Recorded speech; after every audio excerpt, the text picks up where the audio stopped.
contrasting styles of these two teams are what's going to make this game fun. And they've had some excellent games. I mean, some of the really close and tight fought games between these two teams. This is going to be a fun one here this afternoon.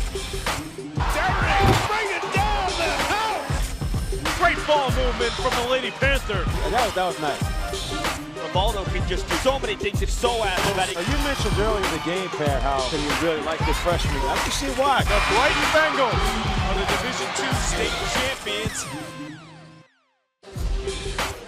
Hello, everybody. Welcome to Arlington High School for a rematch of a state tournament game from last season in the Boys North Division II quarterfinals. The Brighton Bengals will be taking on the Arlington Spy Ponders. Hello, everybody. I'm Pat Flaherty, joined by my partner, as always, Alan Platt. Alan, we had these two teams square off in the sectional semifinals last year. This year, it's a rematch of this team around earlier in the quarterfinals. This is going to be a lot of fun. These two teams have had both outstanding seasons, and you know Arlington's got a bad taste in their mouth from a year ago. I was just going to say that. A couple of things at play here. Revenge factor, because a couple of the Arlington players, important players, are underclassmen who were even younger last year and took, like you said, took that loss to Brighton. But a couple of things in play. Arlington's at home. Big deal because it's a much earlier round game, only quarterfinal. All right, Arlington being the higher seed has Brighton on the road here. So we'll see if that plays much of a factor. But, of course, like you said, at high school, emotion, revenge, that's we'll see that early in the game, maybe with some jitters or some really aggressive play.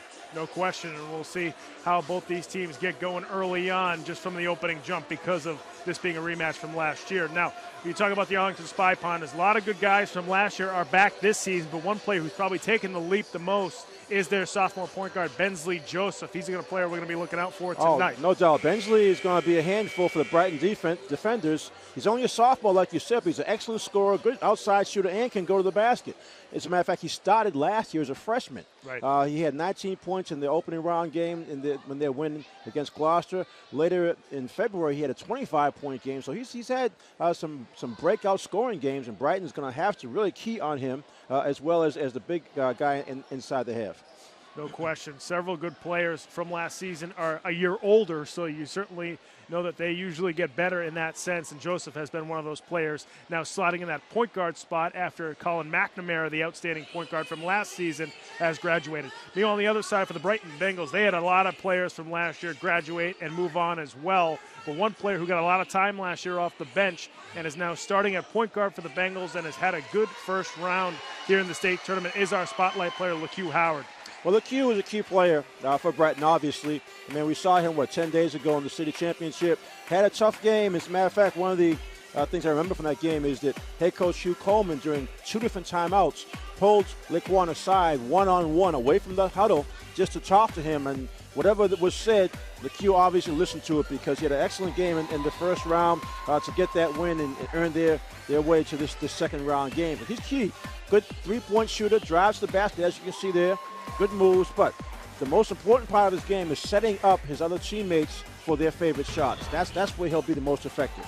No question. And you talk about probably the size advantage that Brighton has. They have the two bigs down low with Clark and Quincy Taylor. You know that Howard's going to be the one feeding the ball inside to them for most of this game because that's where their strength is this year. And that's the key because like going back to the city championship game, which they lost to Tech Boston, part of the problem was the two big guys inside didn't get as many touches as Hugh Coleman usually likes to see. No question. We'll see if the Brighton Bengals can fix that here tonight. They certainly did in round 1 against Burlington. Now for more on this game, we're going to go to our sideline reporter, John Skudras, who's got an update for us. John, what's happening? Thanks, guys. Happy to be here at Arlington High School for a rematch of last year's state sectional semifinal matchup between the Spy Ponders and the Brighton Bengals. For Brighton, the name of the game is going to be replicating the success that had them win over these Arlington Spy Ponders a year ago. That being their success down low on the post in rebounding and also their fast-paced defense. For the rebounding, shouldn't be a problem. Both Jared Clark and Quincy Taylor are a dynamic duo down low, and they have been integral to their success this year. Dominic Black for Arlington will likely be tasked with covering one of them. He can't cover them both. We'll see which one takes advantage. As for the fast-paced defense, we haven't seen as much of it this year from the Bengals. Coach Hugh Coleman has been reluctant to go to the full court press, largely because of their lack of depth from a year ago. Having lost so many guards, they don't want to tire out their backcourt. We'll see if LaCue Howard also has a better game than he did in the city championships against Tech Boston, where his offensive turnovers were a large part of the loss. We'll see if Brighton can overcome those mistakes in today's game.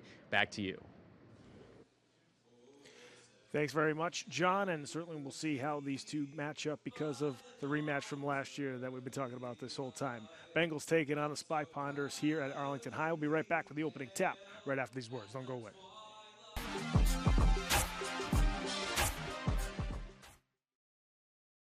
Which could possibly start a wildfire. How will Smokey deal with such a hot situation? The garden hose defense. Next, a thorough stir. Then another spray. And finally, feeling if the ashes are cool. Oh, yeah. Ah, yes, the selfie. A ritual practiced so frequently with this tribe, but not so much by Smokey Bear. Only you can prevent wildfires. I want to eat apples and bananas. I need to eat apples and bananas. Why can't I eat apples and bananas? Support the Feeding America nationwide network of food banks to help provide meals to those in need. Join us at feedingamerica.org. Marie, you have prediabetes. Prediabetes? I don't have time to eat right or exercise. I'm a busy mom. Oh, you're a busy mom. Yeah. This is great news. Busy moms never get prediabetes. Wait, what? Let me just... Yeah, this is all the people at risk for prediabetes, and way over here, busy moms. No?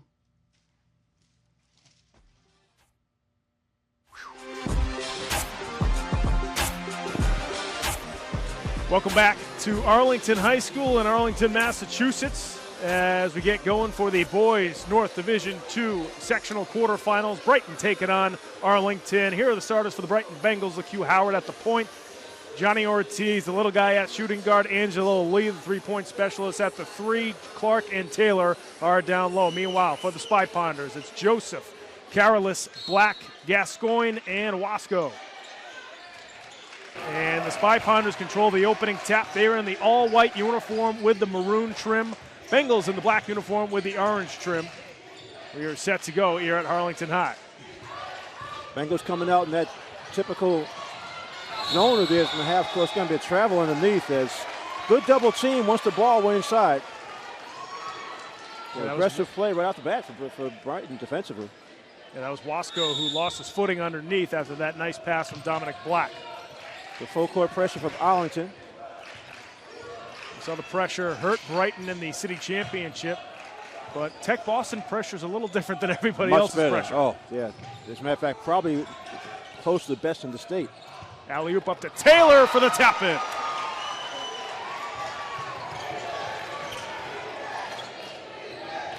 Quincy, we've been talking about his rebounding all year.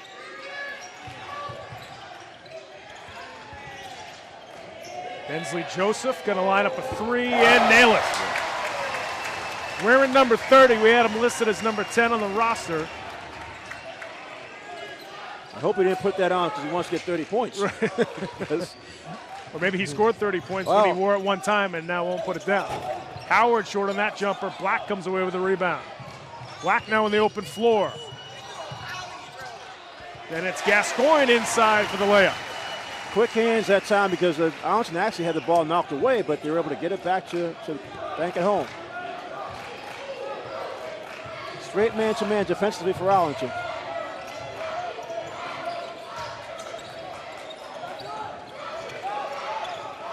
Inside to Taylor, back out to Johnny Ortiz for three. He's short with it, and that's going to go out of bounds back to the Spy Ponders. We touched on the fact that these teams having home games. Arlington's a 2 seed in this sectional, so this is their second home game. could be a big deal. Could be a factor if the game stays close. The crowd could definitely be a factor. Joseph with a tough banker, no good. Howard with the rebound for the Bengals. Yeah, I think Bensley was looking for some contact.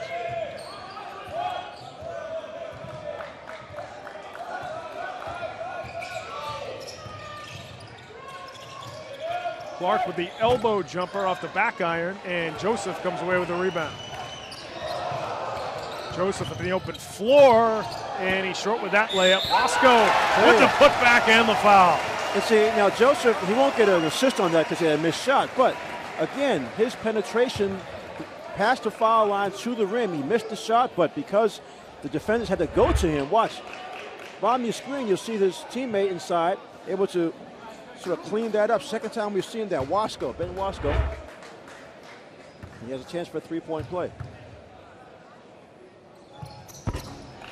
And Wasco knocks down that free throw, so a 5-point lead here for the Spy Ponders. Currently sitting on a 7-0 run here in the first quarter.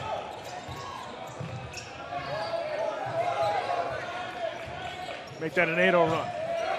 That's interesting. Now they've dropped into almost like a boxing one.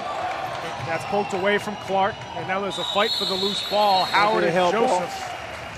And Brighton should get that because Arlington got the opening tap. Yeah, we mentioned which team would be aggressive. So far, we're seeing this Arlington team coming out very aggressive. Might have something to do with the home court. Sure. But they're quick hands, and they're definitely the more aggressive team so far.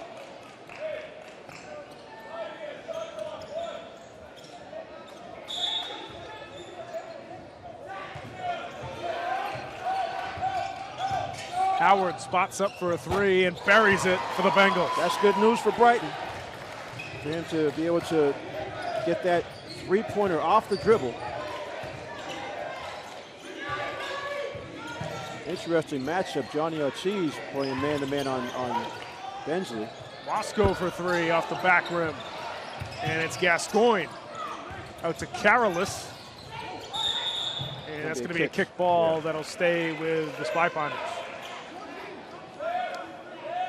We highlighted Bensley Joseph on the big opening for people who aren't familiar. He was a starter as a freshman last year. Excellent offensive player, and as we've seen already, can rebound. Good size. Actually, he's a little bigger than I remember him from last season, but freshman to sophomore year, nice little growth spurt. Wasco looking down low, blocked by Clark. Howard spotting up again. That one off the back rim. Howard gets the rebound. Inside to Taylor, but it was knocked away by Dominic Black. Here comes Black down the left side of the lane. Scoops that one up and in. Excellent finish, because it looked like he was going to go to his right hand. He's coming back to his left to get free. That's your Middlesex League co-MVP right there. And we get a checking foul here on Bensley Joseph. Ortiz trying to use the speed against Joseph.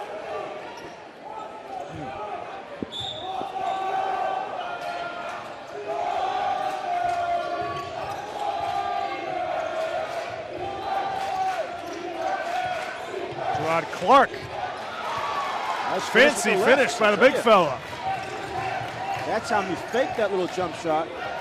Got the extra step to get to the basket. Back to a three-point lead for the Spy Ponders.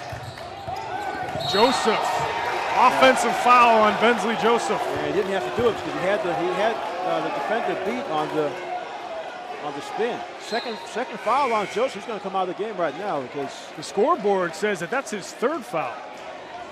Right now, the scoreboard here at Arlington, I thought it was just two, so they might have that wrong, but still two even here in the first quarter. Yeah, I'm sure he'll sit for the rest of the quarter. You think so? Here comes Howard. Angelo Lee for three off the back rim. That's knocked out of bounds by Wasco, so they'll stay with the Brighton Bengals. Again, Quincy Taylor getting in on that helps you get the out of bounds play for the Bengals. Clark, short on that jumper. It's going to be a foul in the back on Lee.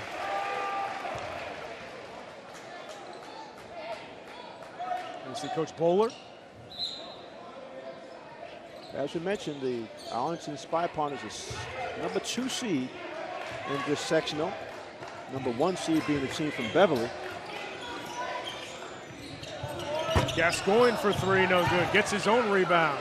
Dominic Black for 3, nothing but nylon. Yeah, Dominic, we talked about Bensley, obviously, because of the scoring, but Dominic's probably the next key player. He's a tri-captain and one of the only real big guys that they have on the team in terms of rebounding and running the floor.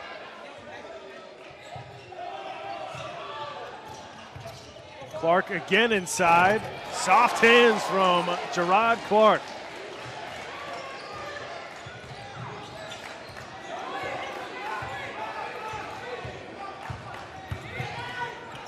Oh, nice Whack pass. with a feed to Wasco. Yeah, they caught the Brighton interior defense sleeping that time.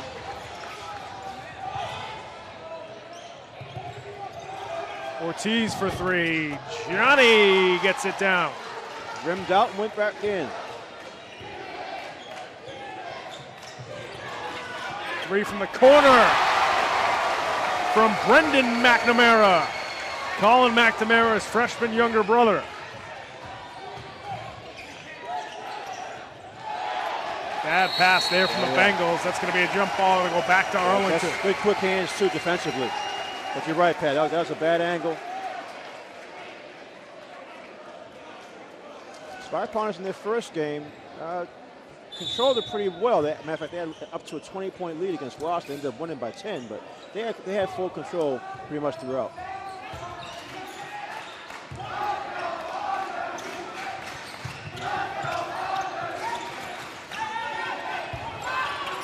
Whack looking for the feed inside. Now it's McNamara one more time. The freshman with 6 early points off the bench. Well, we always talk about tournament time, unexpected players coming in and giving big contributions. Another steal. Here comes Wasco on the break. Blocked by Clark. Yeah, Gerard measured that from the backcourt. Poke away steal there from Murchison, and he gets his shot blocked by Gascoigne. Tell you, spirited game so far on the defensive end on both sides.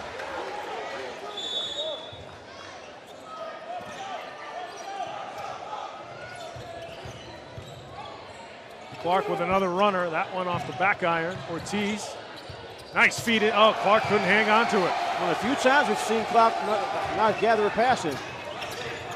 McNamara almost had a heat check right there.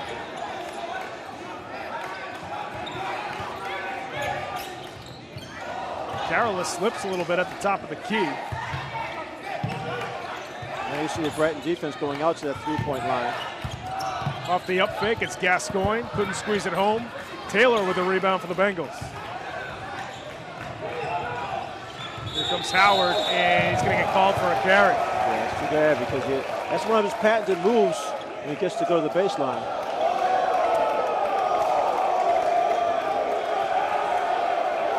The pace of the game, we've got a couple of tired Brighton Bengals out there already.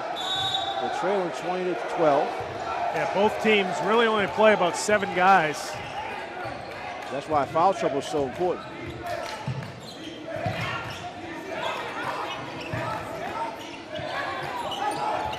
It's going to be backcourt. Unforced turnover just by Brighton staying close to the man. It's one thing to have help defense, which is fine, but a game like this where you have such good outside shooters, you've got to be able to challenge the shots at all times.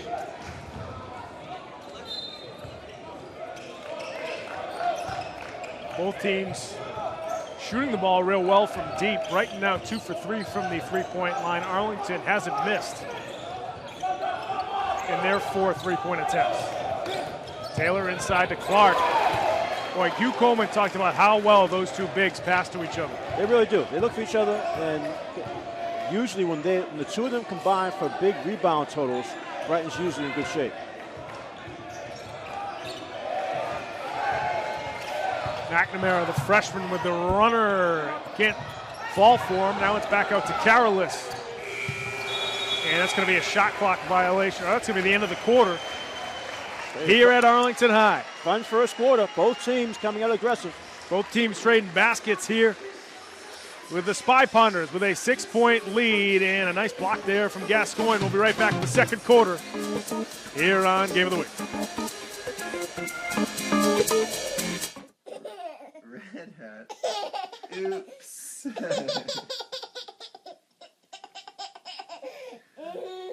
Red shirt, blue shirt, yellow shirt. Oops. Yellow pants, red pants, green pants. Oops.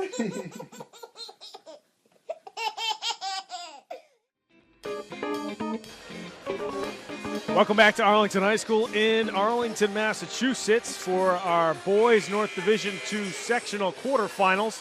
And folks, if you want to follow us on social media, you can search for us on Facebook, search for Game of the Week in Boston. A lot of good stuff up on our Facebook page. Make sure you like us there and all the content that we put up there. You can also follow us on Twitter at Boston City TV. And if you want to tweet at us, use the hashtag BostonGOW. Just about ready to start the second quarter here at Arlington High. Brighton trails the Arlington Spy Ponders 20-14. Bengals will start off the second quarter with the basketball. And both teams with several contributors, but Arlington, they had their freshmen come off the bench and knock down 2 quick threes. Dominic Black, no good. Putbacked them from Gascoigne. I tell you, another one of the senior tri-captains that all started with that steal off the dribble.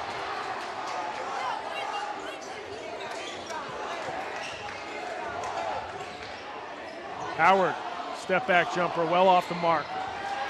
And Black with the rebound for the Spy Ponders.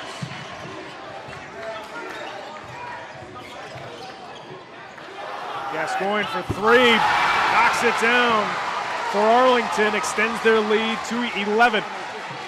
That time, you just didn't have the defense go out on him.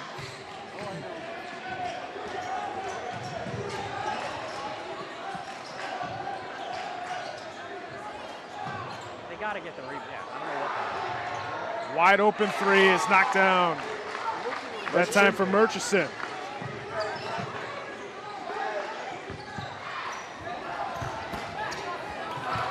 Gascoigne almost with the fancy finish.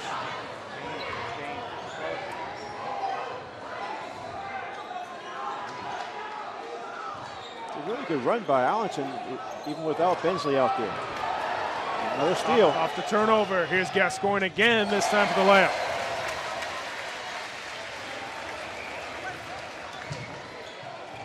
Sort of shades of the Tech Boston defense. Good feed inside to Taylor, and Quincy's going to get 2 free throws.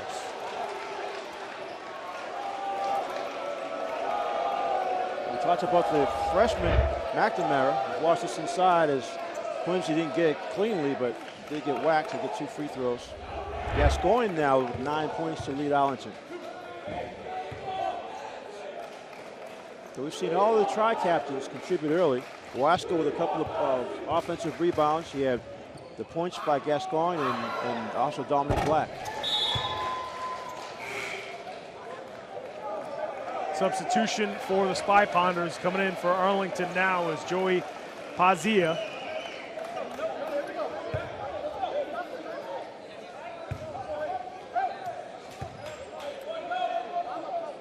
Quincy Taylor will get one more. This is the first trip to the free throw line for the Brighton Bengals. And is unable to knock down the second.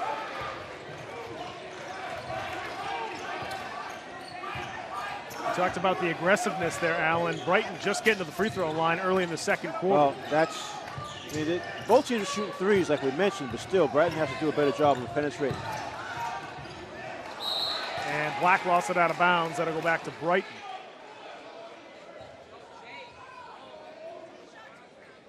You see Coach Coleman. Now with 2 state championships under his belt after the Bengals went all the way last season to win the Division II state crown. Murchison, pass to the corner, and that 3 is no good from Howard, but he gets his own rebound. Murchison now with a deep three. That's off the mark there. McNamara.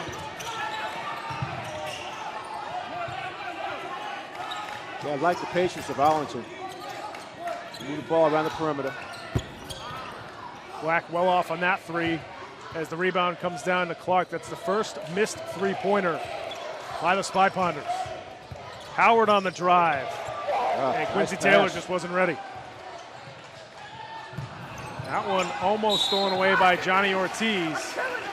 It's going to stay with the Spy Ponders. Had a steal, but just couldn't corral it.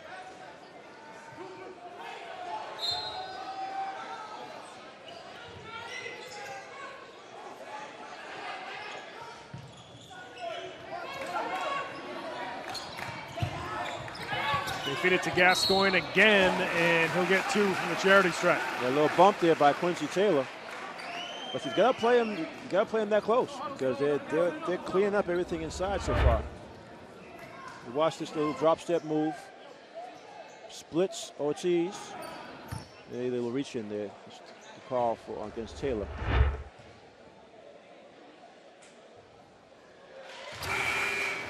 Gascoigne is able to hit the first substitution again for the Spy Ponders as Sam Swift, the junior forward, comes off the bench. Play a big hand for McNamara. Brendan did a good job. Gascoigne hits both. I love those home rims. Gascoigne now with all 9 of Arlington's second quarter points, which has helped them get this 11-point lead. Murchison. Taylor inside, and he was held by Swift. Reach in. There's that time. That time, Brighton showed some patience, and ball was an entry pass on the post.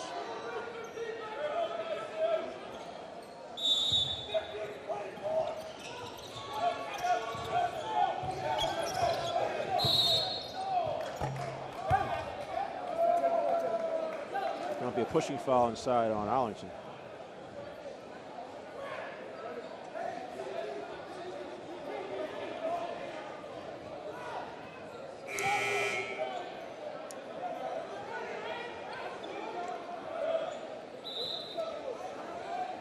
Yeah, it looks like Gascoigne's going to take a seat.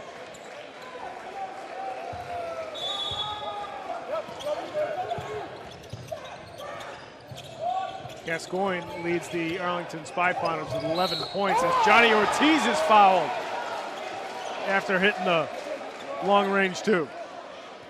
Again, he caught the defender, Sam Swift, a little off, in between steps, off balance. Watch 24. Yeah, once he gets in there, and there's the hit.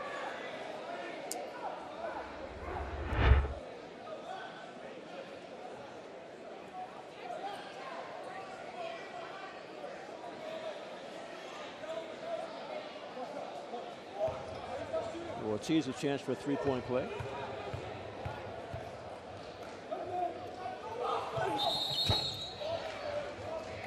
We're going to lane violation on the Bengals. Yeah, Murchison a little too quick getting out of the spot.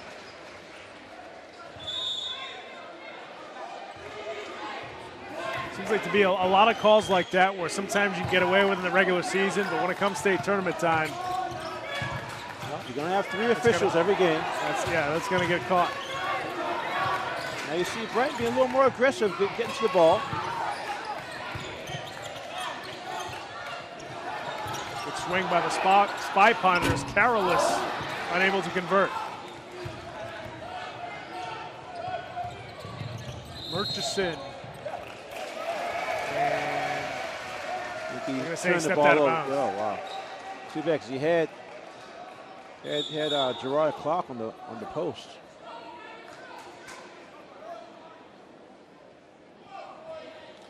Bengals now with 6 turnovers so far here in the first half.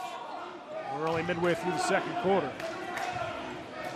9-point lead for Arlington, 3:52 left to go before halftime.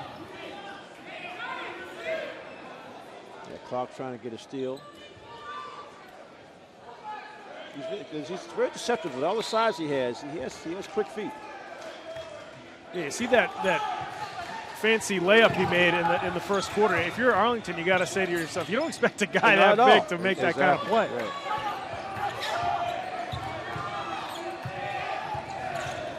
Swift gets it poked away by Murchison. Messiah doesn't get it to go, but he'll go to the free throw line.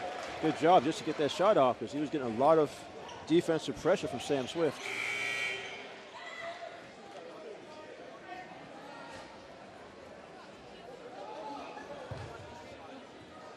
And McCarthy, the freshman, is going to come back in the game.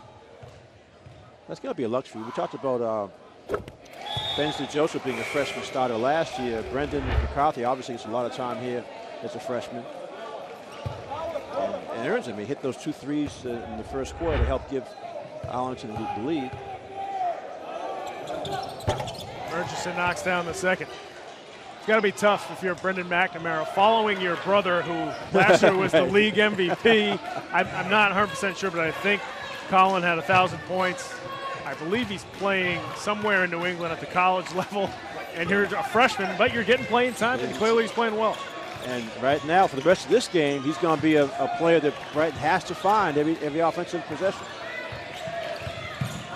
Nice steal by Ortiz. He's got Howard on his right, but Ortiz can't finish the layup.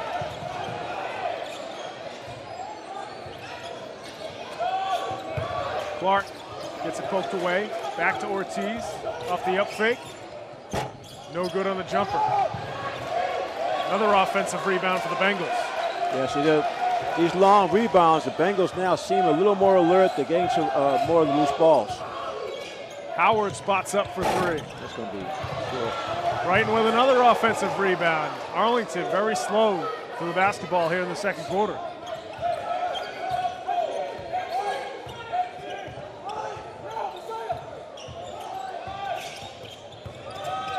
Howard again. Tap in no good from Taylor. Murchison. And now we got a tie up. Yeah, Murchison is playing with the ball, trying to dribble out of the double team. It's going to go back to Arlington.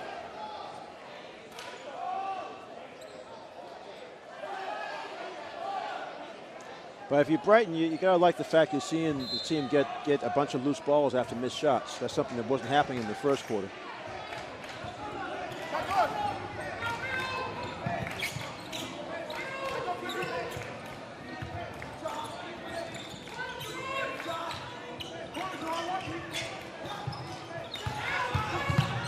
Black trying to feed Roscoe inside, and that's going to go back to Brighton. So offensively now it seems like Arlington's sort of stuck in mud. They were doing well with Bensley Joseph again, went out in the first quarter because of the foul trouble, and they were doing okay in the beginning with Dominic Black handling the ball, but you're right, the last few times down, some pressure defense has given them some trouble. Murchison with another 3 for the Bengals. Arlington lead back down to 4 here with 1:30 left to go in the second quarter. Messiah Murchison now with 8 for Brighton.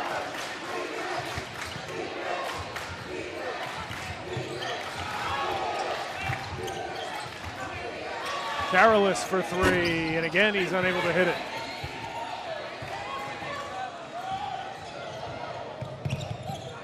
Clark, no good on the jumper. Ortiz comes away with the rebound, and he's fouled over in the corner by Dominic Black. It's going to be bonus.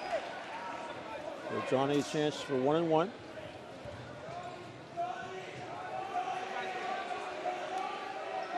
We always talk about tempo in games, and that it's interesting how much different between the first and second quarter for Brighton. Right? Once they picked up their defense, they've been able to turn over much better offense.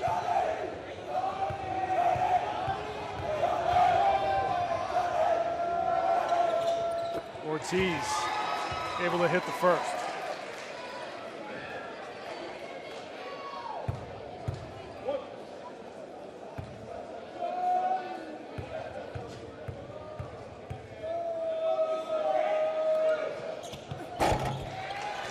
So Ortiz 2 for 2 from the free throw line, back to a 2-point game with 1 minute left to go before halftime.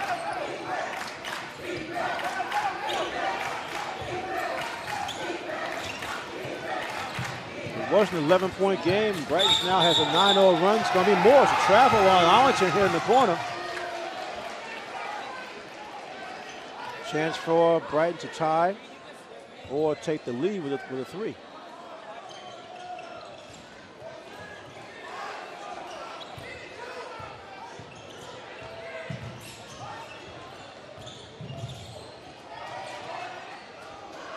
A little miscommunication there, and that was actually good that it was a backcourt violation. Howard tried to save it, and there were two Arlington players. Layup, right, exactly. With eyeballs the size of saucers. Who's going to get the layup? Right. Wasco.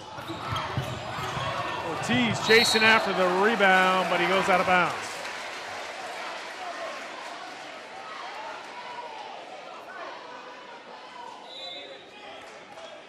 Good second quarter for Brighton, though, overall.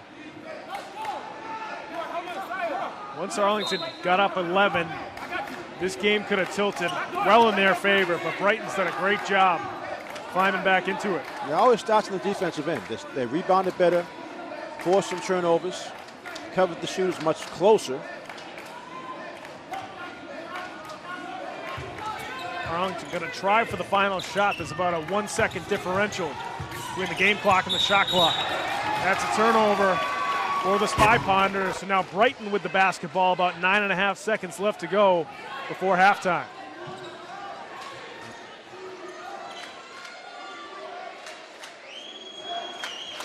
They'll try to get to either Ortiz or Laquan. Here's Ortiz. Murchison now with it, open floor. Messiah gets fouled, and he'll be going to the free throw line. I'm not sure if it's 2 or if it's going to be 1 and 1.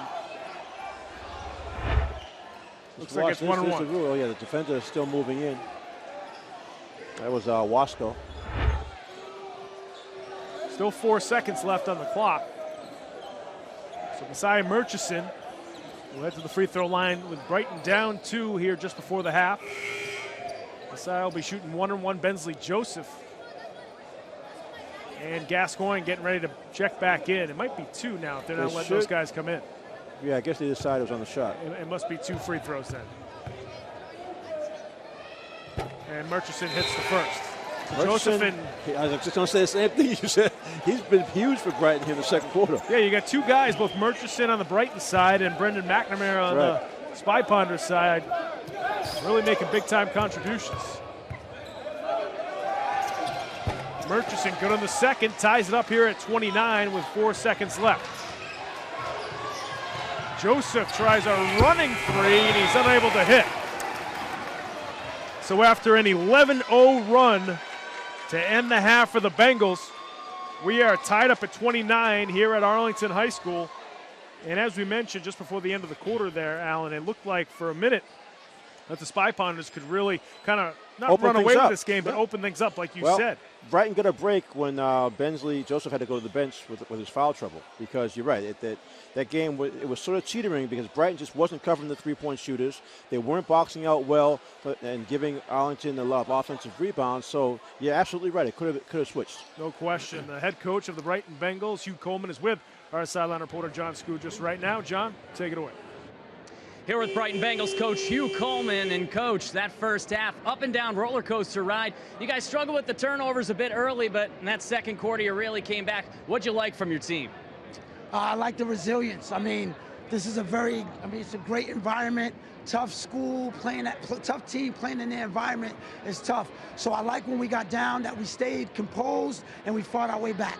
Now, in the city championship against Tech Boston, you guys really struggled with the turnovers in the backcourt. That really reared its head a little bit early on, but in the second half of that second quarter, they seemed a lot more poised with the basketball. What are you going to tell them here at halftime?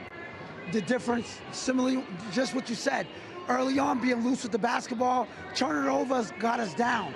Being solid with the basketball, limiting our turnovers, we gave ourselves more opportunities to score, and we tied the game at halftime. Last one for you. Those shooters are the Spy Ponders. They really were stroking it early on. You guys going to apply a little more pressure on them, or are you just going to let them shoot? No, I mean, I feel like when we adjusted and went to the zone, we got out there on the shooters and limited their shots. So that's what helped us get back into the game. Certainly did. Thanks, Coach. Best of luck in the second half. Thank you. Coach Hugh Coleman of the Brighton Bengals. His team has battled back from a double-digit deficit to tied at 29 heading into the break. Back up to you. Thanks very much, John. And Coach Coleman got to be happy with the effort there in the second quarter. He mentioned his defense. You said it before in the second, Alan.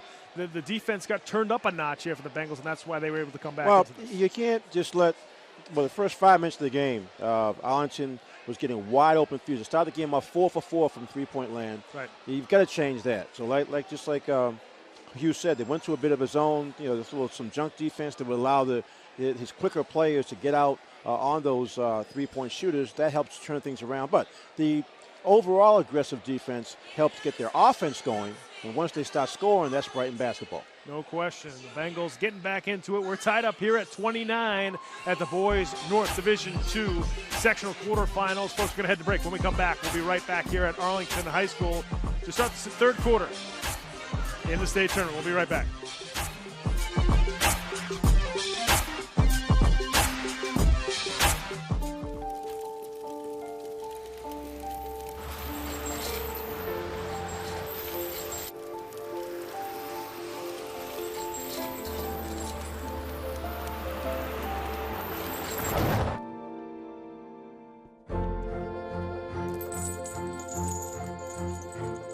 Did you know dragging chains can spark a wildfire? Only you can prevent wildfires.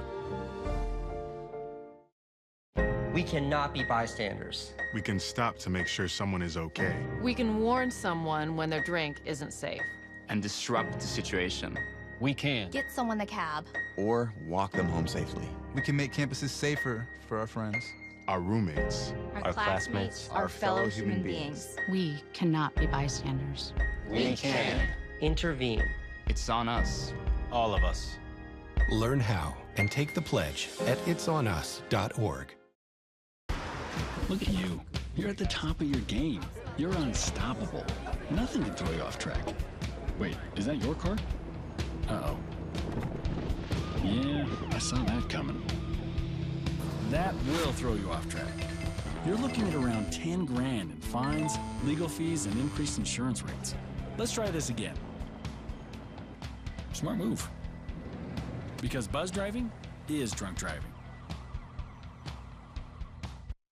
Hey, you. Yeah, you. Getting that college education? What are you gonna do? Graduate and take some office job? Be like everybody else? Or will you dare do something different? Like, be a teacher. You could be my teacher. You got the skills, the smarts. Yes, you. You could be the teacher I never forget. That'd be cool. Does that corporate job even have recess? What are you gonna make of yourself? What are you gonna make of me?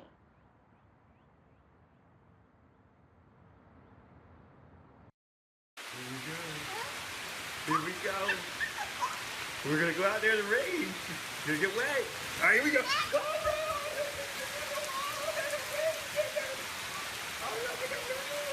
Okay, quick.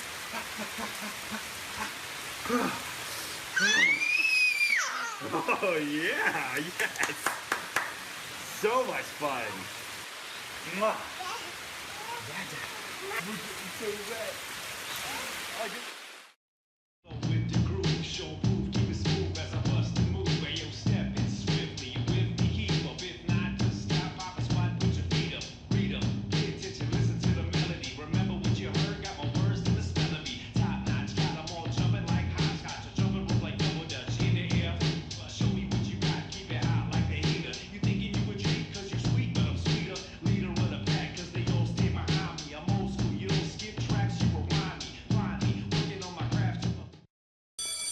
Open up your books to page 360. Did you just look at your phone while you was in class? You played yourself. Talking about inspirational quotes. You gotta believe in yourself. Don't ever play yourself. The key is to make it, so make it. Louise, can you give me an example of an inspirational quote? Don't play yourself. The key is to make it. And who said that? I did. Now that's a major key alert. Learn the real major keys to getting to college at getschool.com.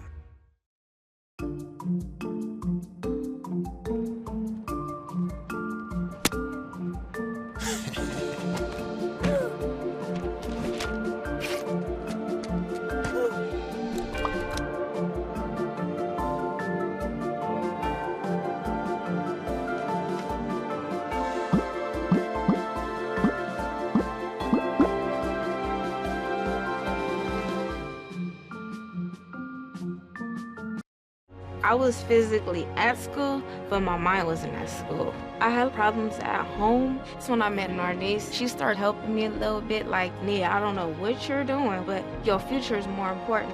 She's my strength. It takes a village to help somebody get their diploma. It changes your whole life. Find free adult education classes near you at finishyourdiploma.org.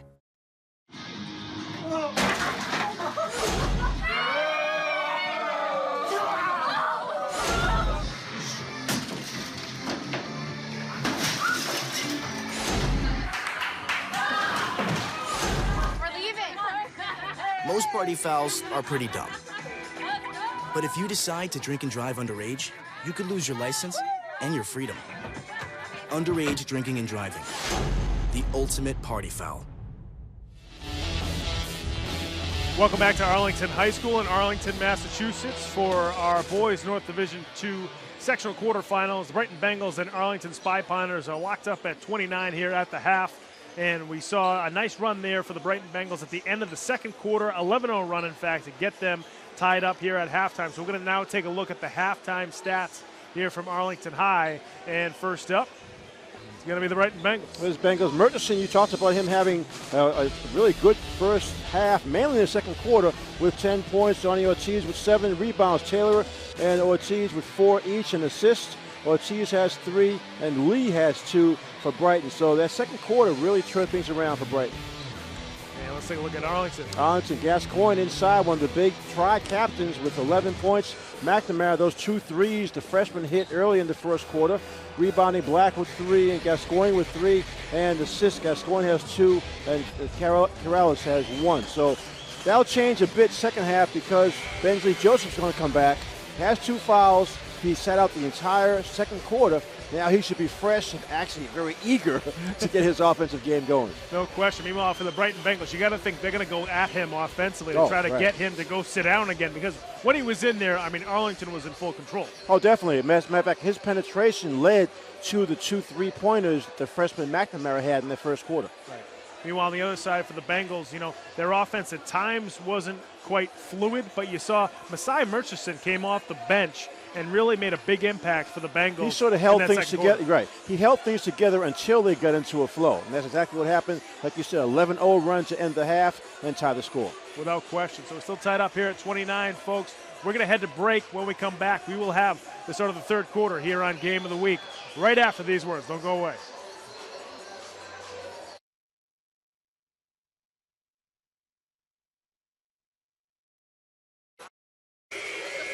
And we're going to stay here at Arlington High School because we're just about ready to go to start the third quarter. As Brighton will start off the third with the ball. And we're tied up here at 29.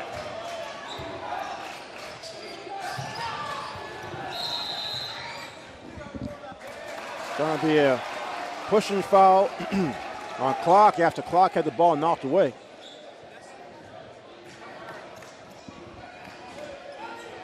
The ball goes right back to Arlington. Quick turnover and foul.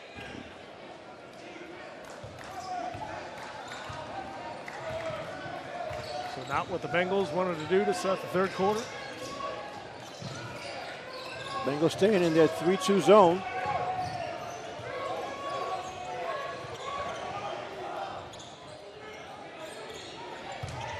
Wasco with a nice runner there to start things off in the third. That was actually a nice entry pass. Tough angle.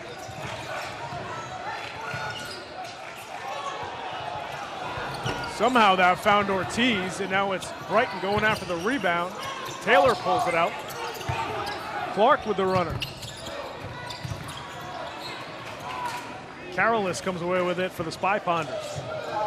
Quickly up the floor, they get it to Black, and he's off with the 3.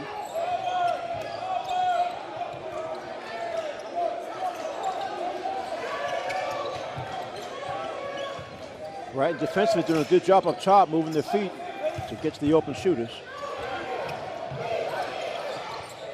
Wasco gets that jumper to go. So Wasco with 2 quick buckets to open up the third quarter. call that an offensive foul. Yeah, clock. Two quick fouls on Gerard. Gerard. So that's his second personal foul. They actually made the right play, making the pass to Taylor, but ran into the defender. Black lines up another three. That one around the rim and out. Wasco knocks it out of bounds. And Wasco's got a little bit of a limp now. Yeah, looks like he came down. Yeah, I think awkwardly. he might have tweaked the ankle. Full court man pressure now for Arlington.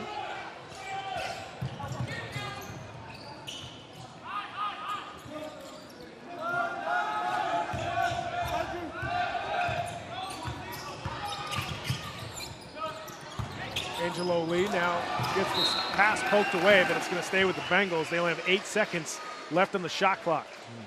This is where Hugh Coleman wants to see penetration past the foul line, either a floating shot or a lay down to one of the big guys. There it is, right there. Howard on the drive, squeezes it home. Friendly rims here in Arlington, I'm telling you. A couple of shots that looked like they wanted to rim out, just kept bouncing and fell in. Wasco buries another one. Real confident shot. As soon as he got it, just went right into his shot. 6 straight points for him, 4-point lead now for Arlington. You can definitely see why they're the number 2 seed in this sectional. They have so many guys that are big-time contributors. Angelo Lee on the drive, high off the glass. Using that length to get away from the defensive pressure.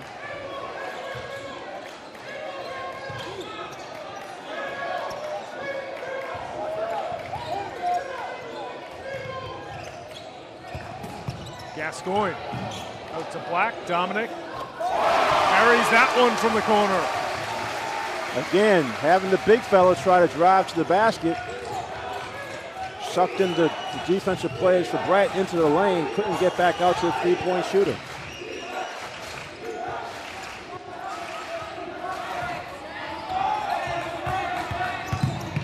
Howard inside to Clark. And Gerard's going to get 2 free throws.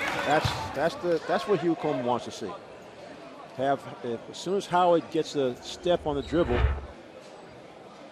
lays it down, and again, both Clark and Taylor have had a little bit of problems sort of juggling the ball before they can get a clean catch. Overall, the Brighton's got to be happy with what they've done at the line so far. They're now 6 for 7 for the game.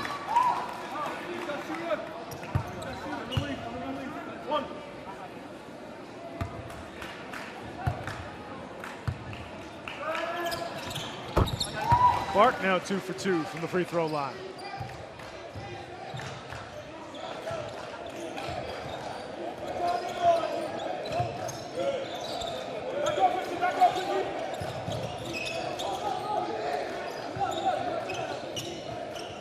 Joseph now with it, guarded by Howard.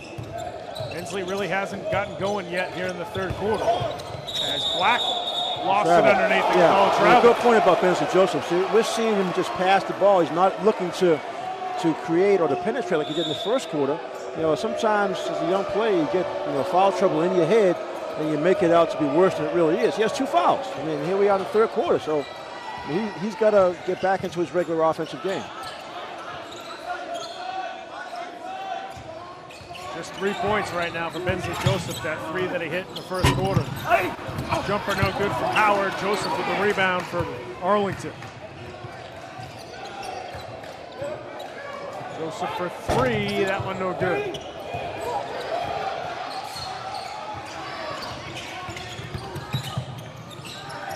Clark trying to feed inside to Taylor and Quincy. Good job by Quincy, nice save. Gerard no good off the glass. Ortiz with the rebound and he gets nailed. Yeah, I think he was actually hit by his own teammate, but there was Black was in the area. Yeah, that's a tough call there. We'll see if we can find the rebound. You'll see he gets hit by his teammate, but Black was there. Actually, Black ran into the other Brighton player. So yeah, it seemed like Black hit Taylor and Taylor fell into Ortiz. Like a domino move. Right?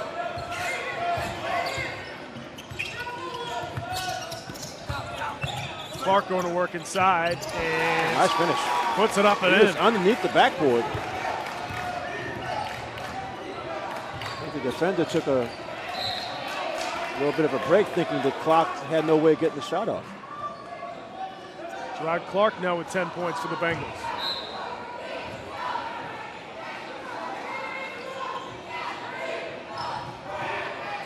One-point lead for Arlington, coming up on 3 minutes left to go in the third quarter.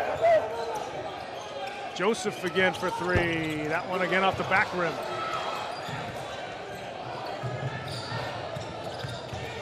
Angelo Lee. It's going to be a travel. Offensive foul. That's going to be on Clark. I think it might have been on Lee. All right, you're right. Yeah, Lee had the dribble. Hugh Coleman really was expecting a defensive foul on that one. So Lee's going to come out. Murchison's going to come in. Murchison, like you said, had the big first half for second quarter, actually, for Brighton.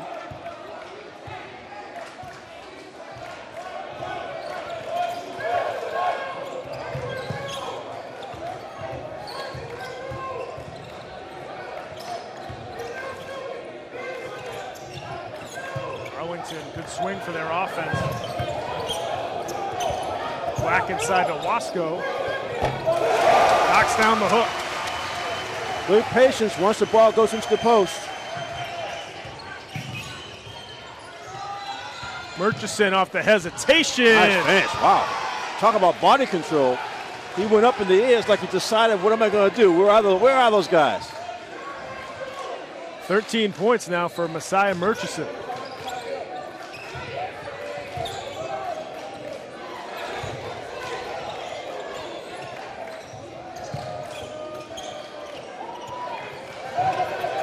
You do see this Brighton defense extending much better. Well, they're moving their feet much better than they were in the first half. Gascoigne buries a three. Yeah, Arlington's going to take a timeout. I think they want to do something different defensively because they are getting hurt by some penetration by the Brighton guards.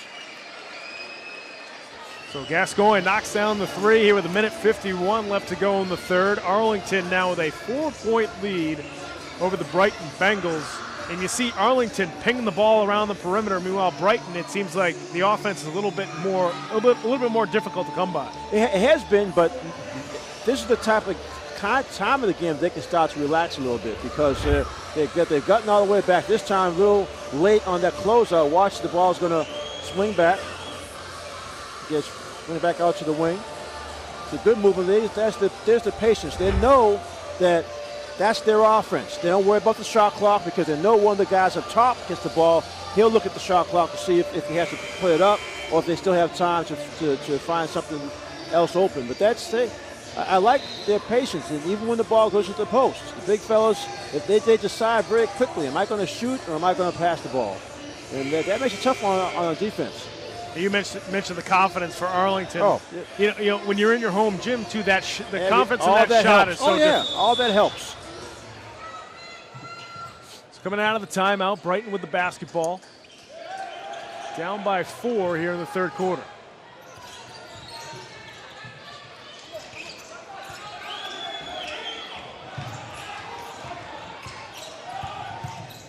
Howard over to Murchison for three. And that one drops down for him. Messiah Murchison gets the roll. I believe that's 16 now for Messiah Murchison. Messiah, the junior, they have another year with Brighton. Joseph on the drive to the corner. Careless. And again, defense for Brighton gets sucked into the lane once Joseph drove baseline. Back to a 4-point lead for the Spy Ponders. Under a minute to go here in the third. Travel, yeah. I thought I was going to call it. He called a little late because Howard definitely took the extra step. Yeah, but again, like you said earlier, sometimes during the regular season, you don't have that called.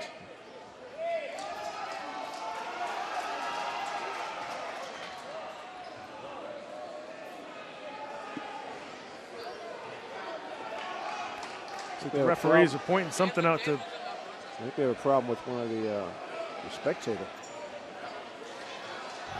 Looks like they're calling a police over. So Yep, somebody may be leaving. Yeah, somebody's going to have an early night.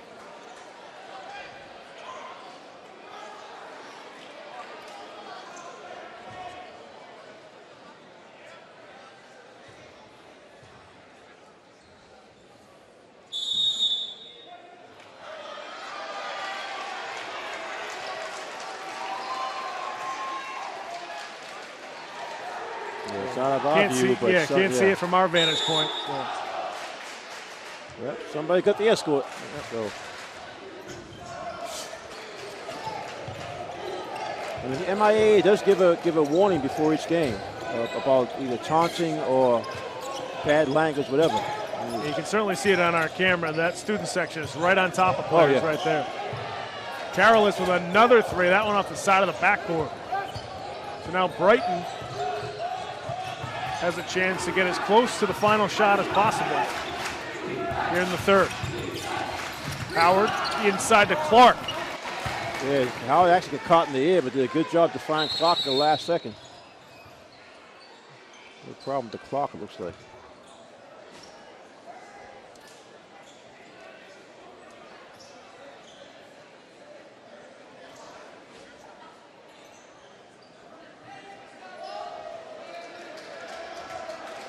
Spy Ponders up by 2, 15 seconds left to go in the quarter. Joseph going to run this play here for Arlington. Or he's going to just take it himself. Bensley Joseph short on that shot. So after being tied up at halftime, it's now a 2-point lead for Arlington at the end of the third. Bengals and the Spy Ponders duking it out here in the state tournament. We'll be right back for the fourth quarter on Game of the Week right after these words.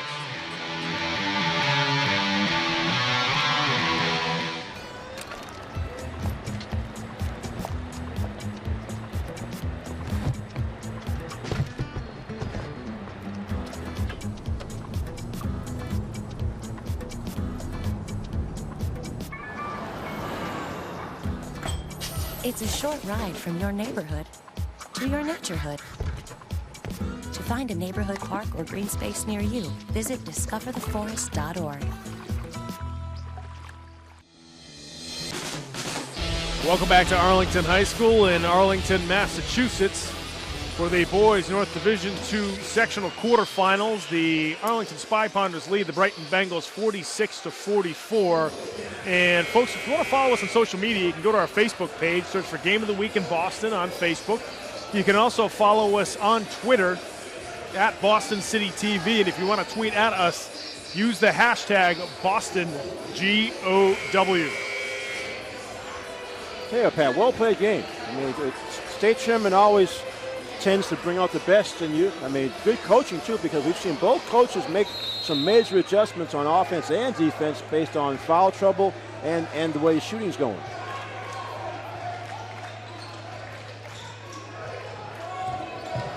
Yeah, Brighton made that adjustment, extending their zone, and when you're Coach Bowler and you lose your star player at the point, you make the good adjustment. You have the freshman come in and knock down a couple of threes. Exactly. Now, the difference right now for Arlington, what they've lost the aggressiveness by Bensley Joseph, and that's one of the things that they came into this game depending on.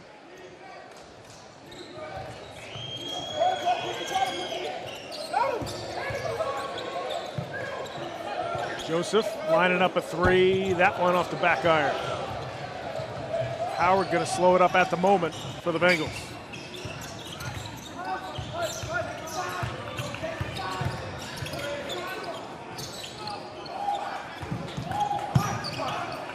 Look for the cutter. Yeah. Howard with the open three at the top, no good. Roscoe with the rebound for Arlington. Bensley Joseph off the crossover. Blocked inside by Quincy Taylor. That's a good sign for Arlington, though, because first time he's tried to go to the basket since he's been back in the game. So he's been doing this pretty much all season. That time he tried to pump and gave Taylor a chance to get the block. Third block of the game for Quincy Taylor.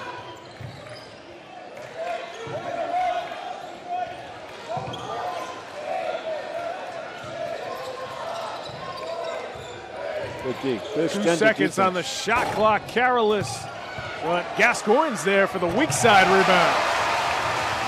Yeah, that time Gerard Clark pulled all the way to the wing, so it just left Taylor underneath. The defensive rebounding. Johnny Ortiz inside, couldn't convert. Taylor on the putback. Good job by Quincy.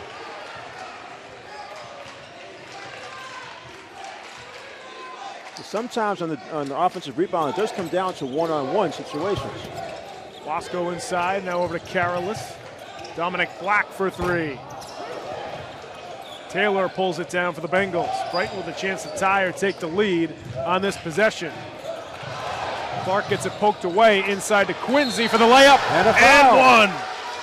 Quincy Taylor.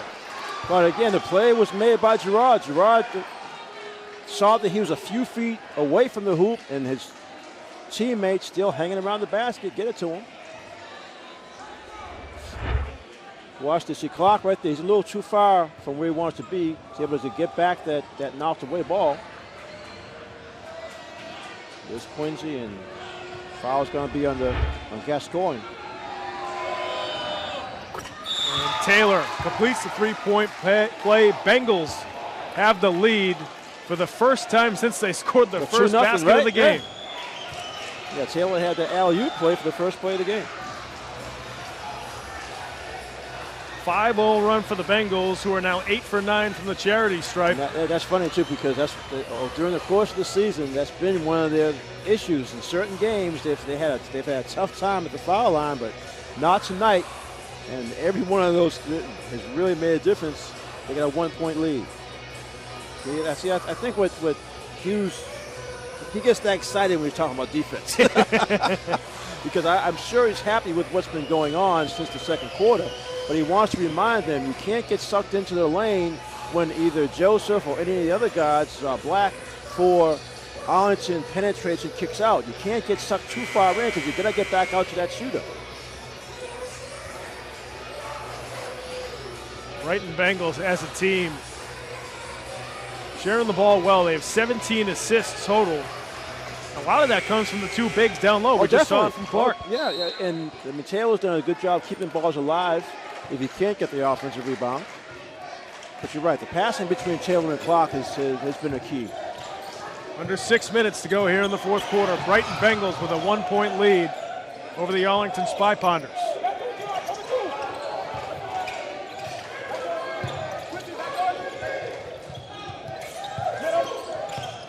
Gascoigne buries it from the elbow. That's one of their pet plays against the zone. If the zone either goes too far to the corner or up top, that foul line jump is going to be open from the corner. Murchison inside to Taylor. Now it's Clark penetrating, and he'll get Clark wanted that one. He put it up softly like a little float. He really wanted that one. It ended up being a little too strong. He makes a nice move here. Knows he gets hit. Nice and soft. Just want a 3-point play.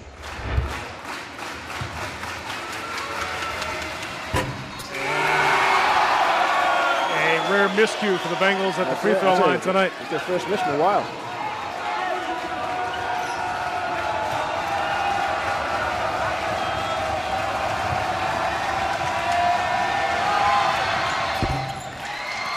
Clark converts the second. Bengals now 9 for 11 from the free throw line.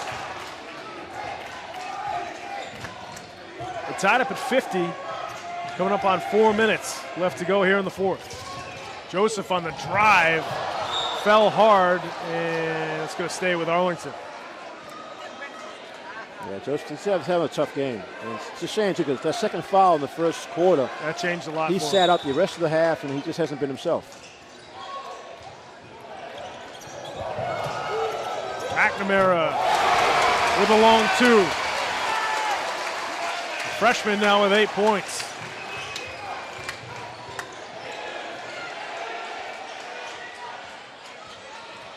Johnny Ortiz inside to Taylor. Quickness, penetrate inside the foul line and get a layup.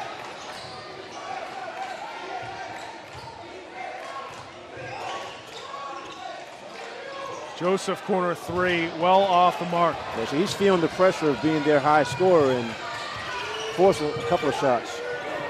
Murchison, tough angle on that jumper. That's one of the few bad shots he's taken all game. And Clark's going to get his third foul. I believe that's number 3 on Gerard. Yeah, we talked about Murchison having a good game. That's one of the sort of a forced shot, like you said, bad angle, wasn't in rhythm.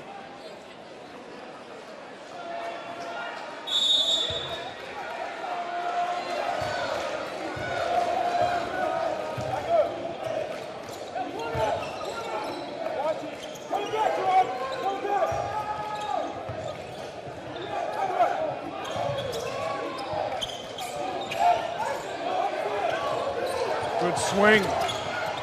Whack no good from the corner for 3.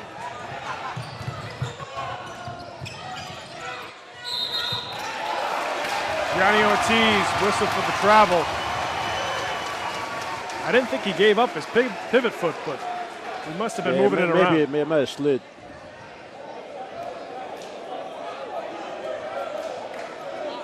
Yeah, defensive plays by both teams the last 3 possessions. Score's been stuck on 52.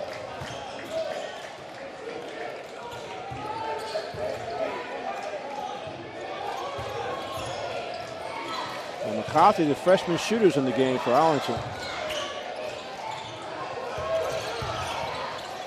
Joseph trying to feed it inside to Wasco. The defense took the shot away, but like you said, did a good job to get that feed. 2-point lead now for Arlington.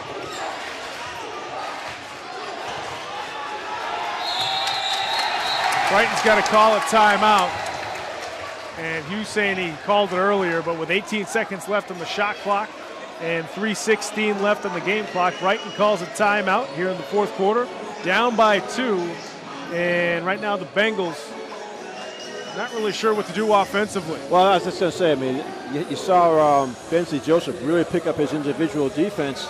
I think he might have looked at the clock and said, wow, it's only a couple of minutes left in the game. Just forget about fouls. Right. Well, he sat out so much in that first half. Yeah. His internal clock is all thrown off. His body's feeling like it should be early in the game. But in fact, AC Coleman he's diagramming how to get the pass in and also pass away to the weak side so that you space the floor correctly, and the man-to-man defense can't corral you like that.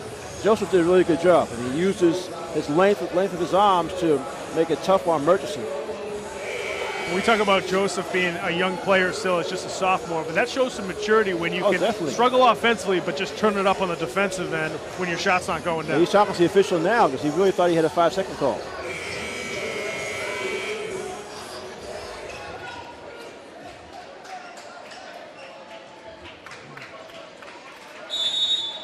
We'll see.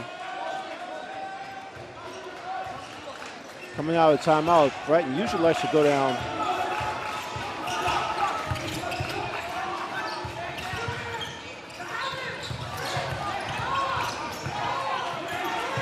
Three seconds left on the shot clock. Taylor's just got to chuck it up, and that's an empty possession for Brighton.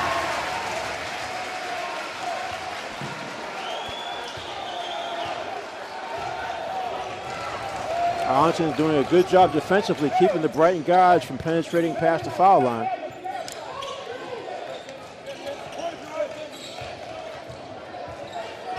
See, Brighton now forced to go man-to-man because they're down. A steal by Gerard. Good job. Looked like he was dropping in zone as a defensive end. Now it's Clark with the runner. Taylor. Quincy. Put back, no good, but he's going to get 2 more at the strike.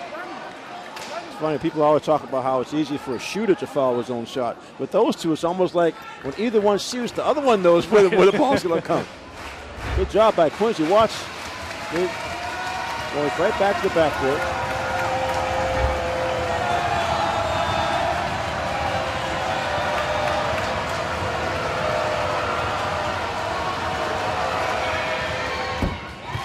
Taylor knocks down the first.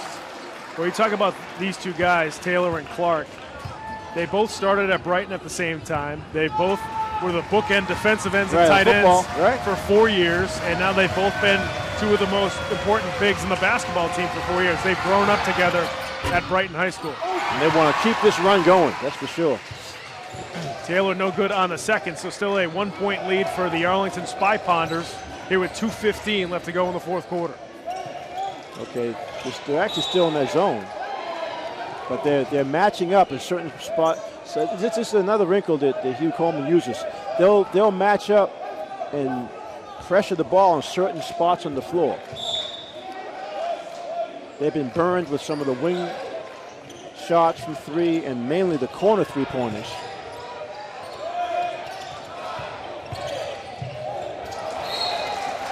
Pass goes out of bounds off of McNamara, so that'll go back to Brighton. Okay. 2 minutes. Defensive substitution. Corrales comes back in, the junior. There's McNamara sitting down. Yeah, McNamara's not going far, though. He might be going back in. They might be playing possession by possession here. Offense, defense. Howard. Right. Clark going to work inside again. Yeah, it's going to be off of Arlington. Yeah, Black, for some reason, just lost his balance. Ball hit off of him. So a fresh shot clock here for Brighton. Clark inside. Runner off the backboard, no good. Putback, no good. Again, it's knocked out of bounds by Clark. Or Black, rather. Brighton's really doing it. The two big fellas are really going to the offensive glass. Trying to just keep the ball alive if they can't get a clean rebound.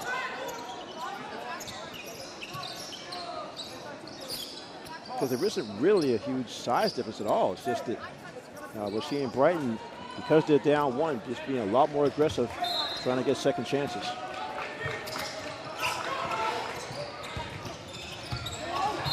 Taylor, yeah, he lowered his shoulder. Yeah.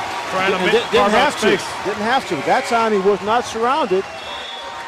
But sometimes when you're used to being surrounded the entire time and you think someone else is coming or someone else is there, that's the one time the coaches will tell him, Quincy, on that one, all you have to do is go straight up. You're either going to get hit or you're going to make an easy bank shot. Yeah, and Quincy's so long, too, that those long arms pretty much go over anybody. Arlington now takes a timeout, 1:43 left to go here in the fourth quarter. 1 point lead for the Spy Ponders. As we mentioned, this is a rematch from last season. Brighton was able to defeat Arlington in the sectional semifinals. That was the semifinals, right. That was a neutral court. Up in Wakefield, right. Neutral court. Brighton was able to prevail 71-64. Here's another look at that play where hit the pass went underneath the backboard. Now if it hits right underneath the backboard, that's still in bounds. Still in play, but if it hit behind the backboard, it's different. Right. Hits it behind, it's out of bounds. We can't quite see the angle there. Yeah. But because it stayed in play, the officials just let it go. That won't. You're not going to see an official's review. Talk about inches. That just sure. We're talking about a 1 point game, 1:43 to go. Yeah, that the basketball can go in so many different directions. Oh yes. Well, let's see what kind of. I think the key for Brighton, what kind of defense they're going to be in for this sequence. McNamara, the freshman shooter, out there again in his favorite corner. That's where he likes to shoot from. Got Gascoigne in the other corner.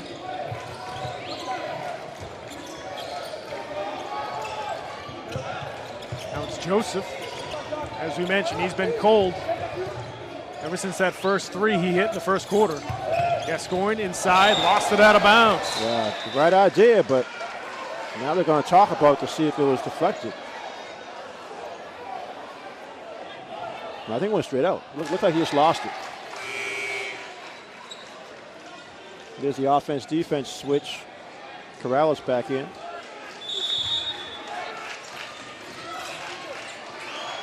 Right now down by 1 minute 20 left to go here in regulation.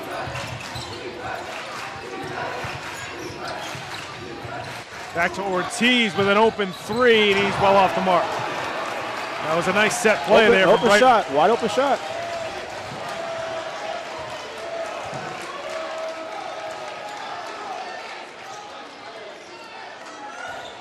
I think earlier in the game, Joseph would have taken that three. Oh, definitely. He had some room. Definitely. Now he goes to work inside, tries to feed Wasco, but he lost it. Steal.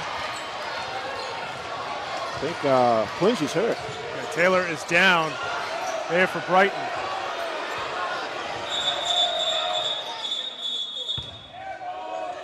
Yeah, we got an injured player that's down on the floor. That right ankle or leg. He is not the guy that you want to be heading to the bench right now. I think they'll probably come back with Lee. Yeah, they'll probably go small and have Murchison be essentially the power forward. Yeah, Lee will come back in. You're right. Murchison will slide up because he's like 6'2". Well, the hell, Angelo and Murchison are about the same size, yeah. so maybe it'll be Angelo. And now Bengals going to take a timeout. Yeah, you're right. That's a tough break. Looks like it's an ankle. I mean, yeah. Yep. There you go. Training staff looking at it. So Brighton down by 1, 36 seconds left to go here in the fourth quarter. Who's going to move on? Next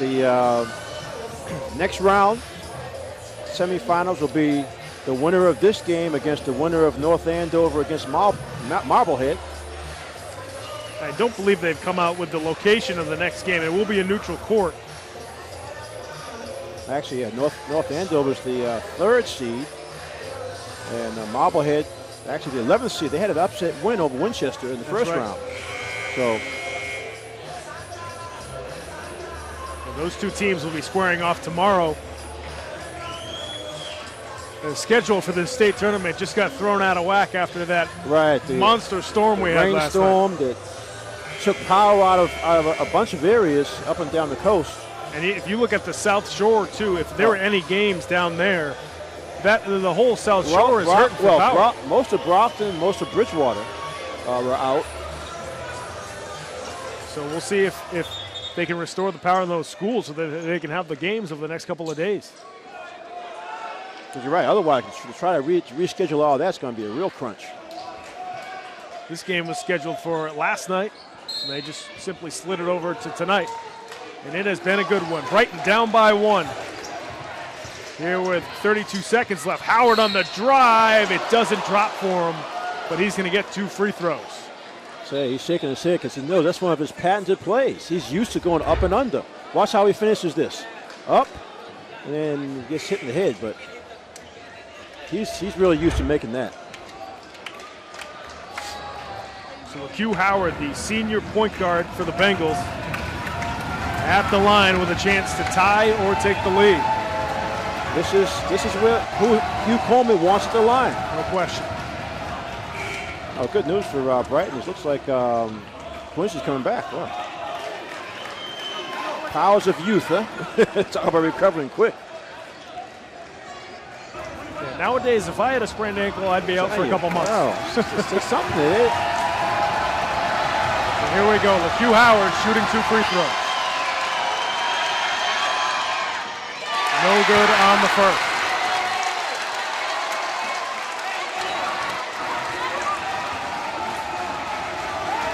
There's a big one here. If we can tie it up, that changes strategy for Arlington. It's the second. Tied up at 54.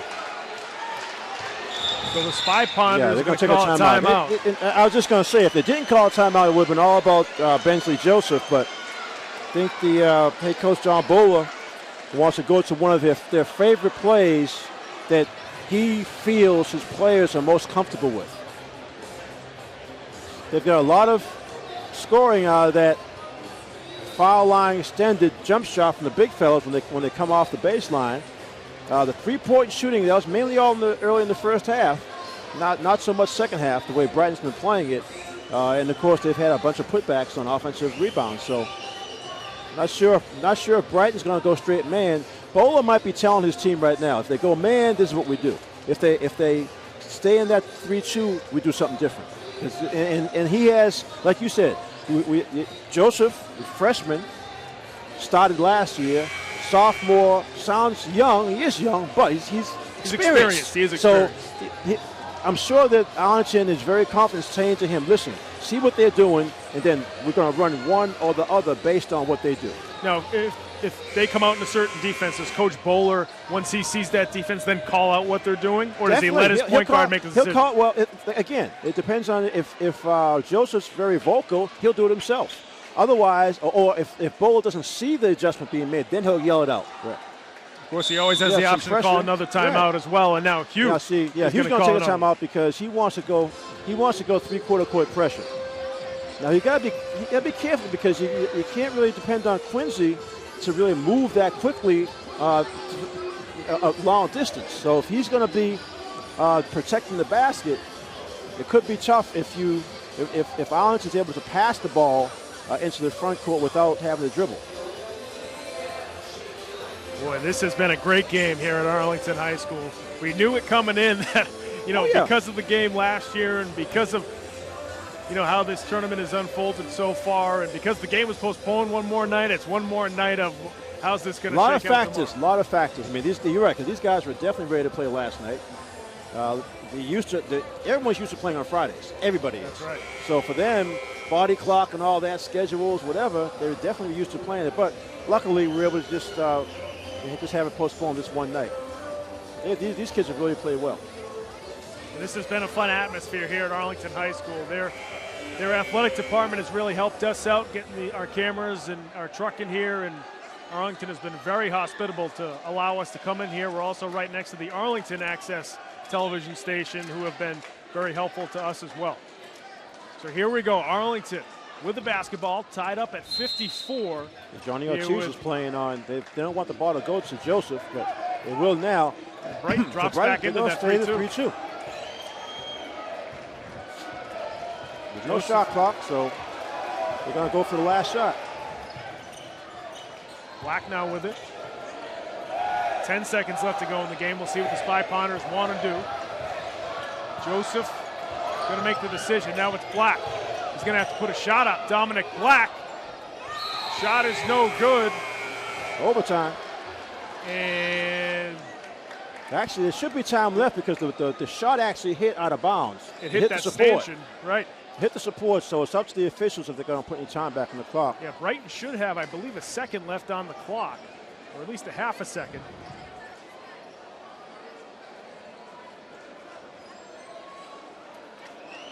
For some reason, that offensive set for Arlington really broke down. I mean, it was decent. It was decent pressure by Brighton defensively, but once the ball went to Black over here on the wing against the sidelines, he was double teamed aggressively. You just have to throw something up. So 0.4. You need 0.3 to catch and shoot. Right. So this is going to have to be obviously a quick shot for the Bengals.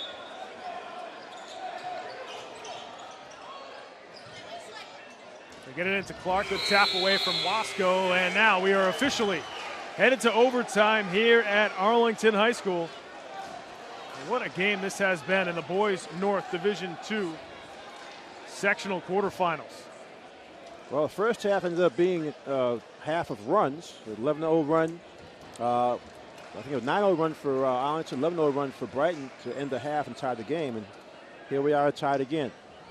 But again, both teams, now both coaches at this point, they know what has worked throughout the course of the games. It's just a matter of getting the players calmed down and realizing, okay, this is what we've had success with. And yeah, it seemed like both teams sort of didn't stay with what they know there in that last minute or two, because in crunch time it's so hard. Yeah, it is. It's definitely hard. And again, I wouldn't be surprised if we see Bensley Joseph for Arlington be very aggressive during this overtime period. He just had a tough shooting game overall, but during this overtime period, he's capable of exploding. So Brighton has to be aware of where he is. And then on the other side, again, Murchison's had a big game for Brighton. So Arlington has to watch him. So Quincy Taylor, who's got a double-double right now for the Bengals, 11 points and 11 rebounds, will do the jumping duties. 4 minutes here for overtime. Hensley Joseph in there for the Spy Ponders, and Brighton controls the opening tap of overtime.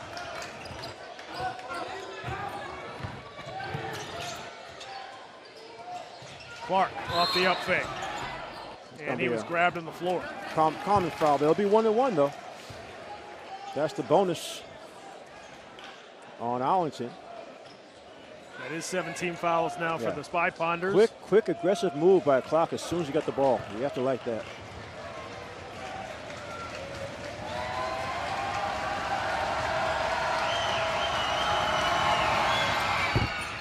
Clark drills the first.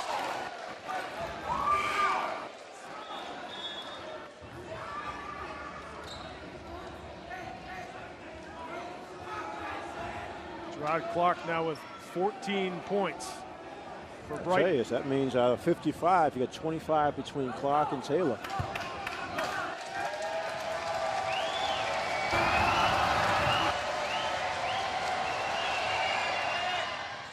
Clark no good, but it's tapped back out by Murchison, and Ortiz chases it down. Almost a steal from Dominic Black. Yeah, that was again, tough pass by Ortiz. Full court man press by Arlington. They want to pressure the ball.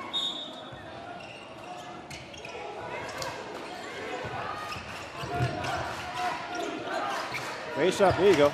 Clark again on the drive. That's the drive. Scores off the window. He's been trying to get that one all game. And that's how he took his time and was able to make it work.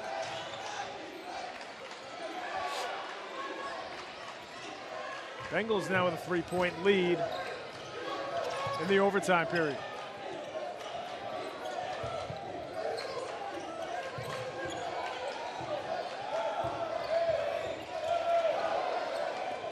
Black with an open three.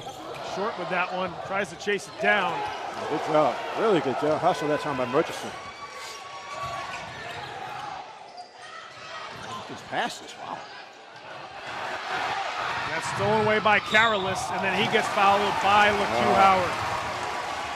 Howard. The whole play was on LeCue. He didn't have to, made a tough pass that got knocked away. He didn't have to do that.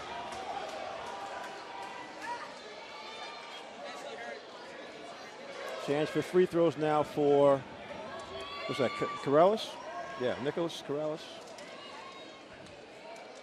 Corrales also a very experienced player, just a junior here for Arlington.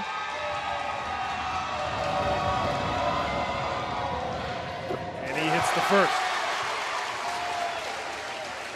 Just the fourth free throw attempt for Arlington in this game.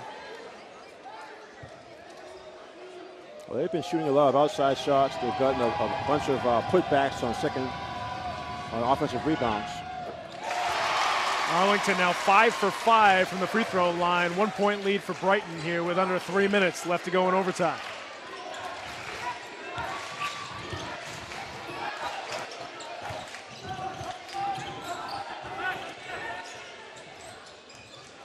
Howard on the drive, couldn't convert.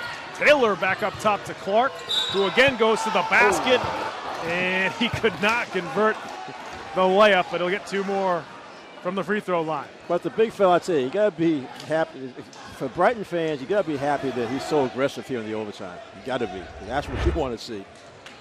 Again, he knows he should make this.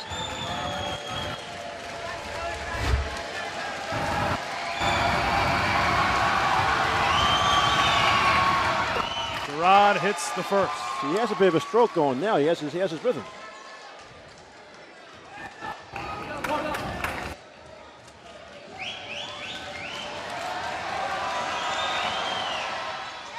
No good on the second, but Clark gets it back. Clark, no good on the jumper. Tap in, no good. Taylor trying to chase it down.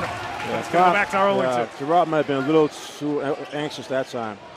I mean, good was a tap out by Murchison. Nice play, but that one, I mean, I know Hugh Coleman would have rather seen his team get it back to Howard and run some half-court offense. It probably would have gone back to Gerard anyway. So to have that quick shot. It's still a 1-possession game. They're Brighton on top by 2.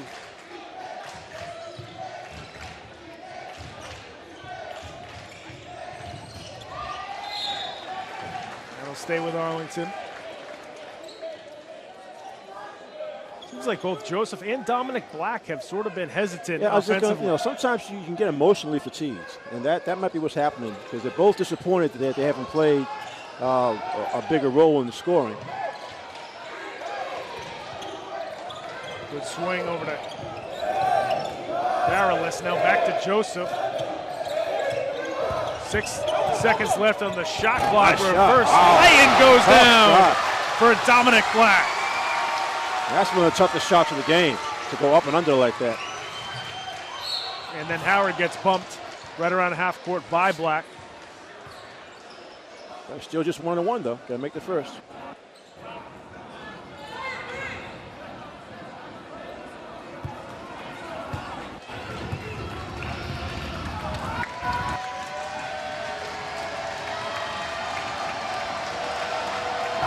Howard shooting 1-1.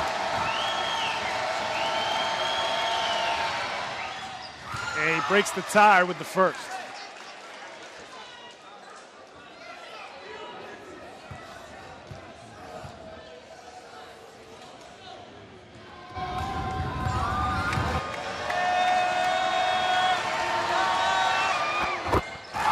Two for two from the line is LaQ Howard, and Brighton's back up by 2 with under 2 minutes left to go here in overtime.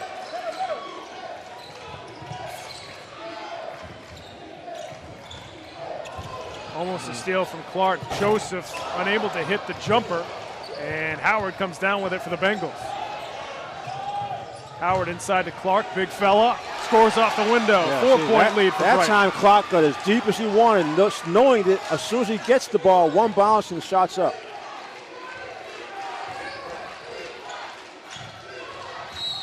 It's going to be a foul on Clark, yeah. Yeah, it's going to be on Gerard. That's his 4th. So now Bensley Joseph will head to the line to shoot 1-1 for the Spy Ponders.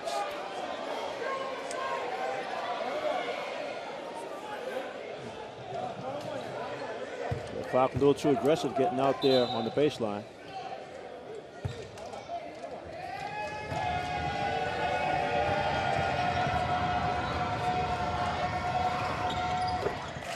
And Bensley Joseph hits the first.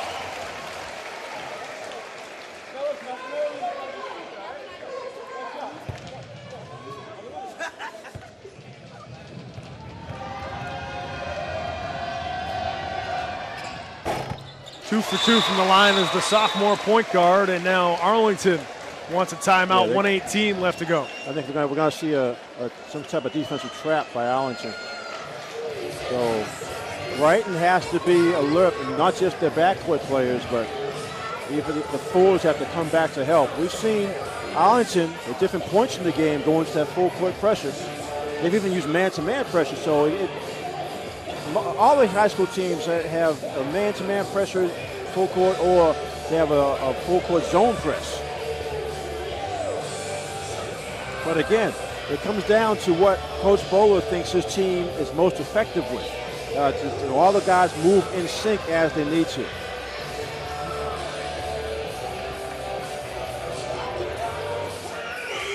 Meanwhile, for Brighton, take care of the ball. Next foul, if they draw a foul, is double bonus. So they'll be shooting they'll get 2. 2 free throws. And that's the I think the most important message for Hugh Coleman right now, to tell his guys, take care of the ball.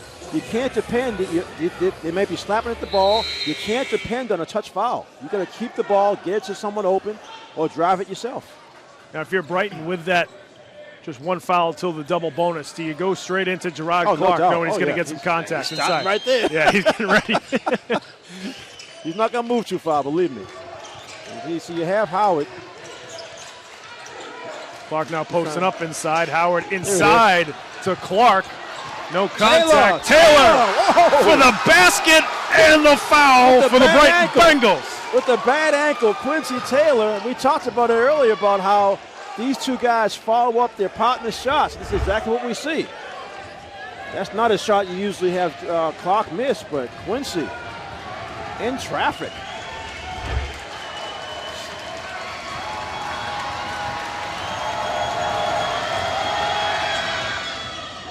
He cannot complete the three-point play, and now Murchison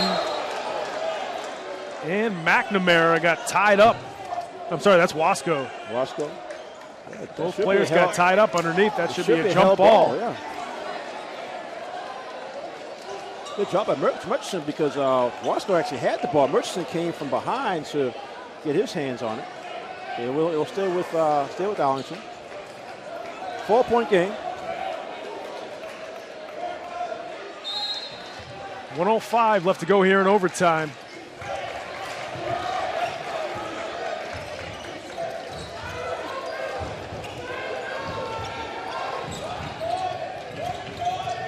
Swing it over to Joseph. Bensley gets fouled at the elbow. Another 1-on-1. Joseph was 2 for 2 his last trip.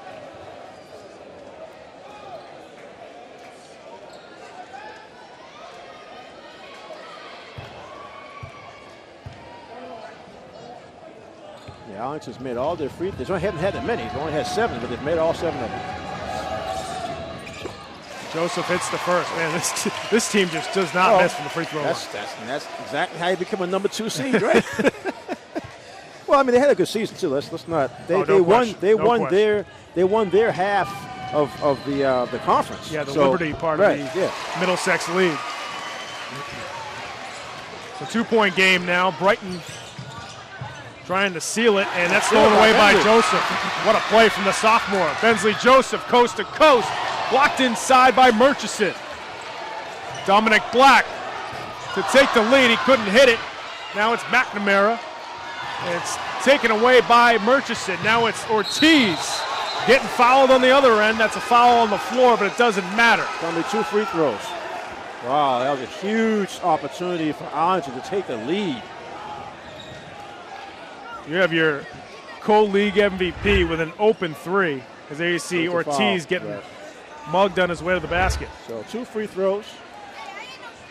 We talked about Arlington. Yeah, like you said, you're right. Liberty side of the Middlesex, they were first place team, 16-6 overall.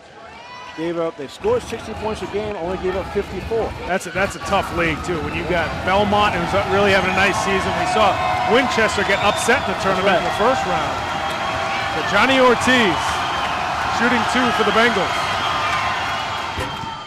No good on the first. So even if he hits this second free throw, still a 1 point. Still a one possession game here for Arlington.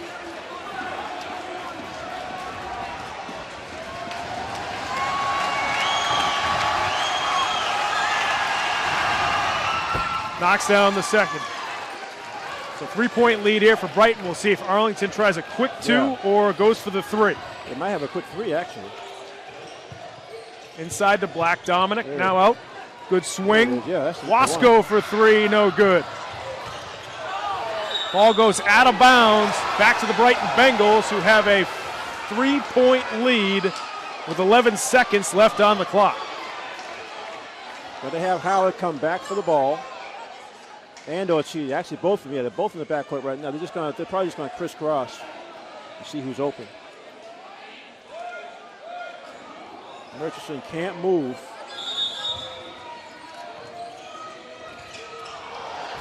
Almost a turnover. They get it into Howard, and he is fouled, I believe, by Dominic Black. So LaQ Howard, who had 2 big free throws in the fourth quarter, now back at the line for Brighton. 10 seconds left to go in overtime. That's right. His free throws actually helped to get into overtime.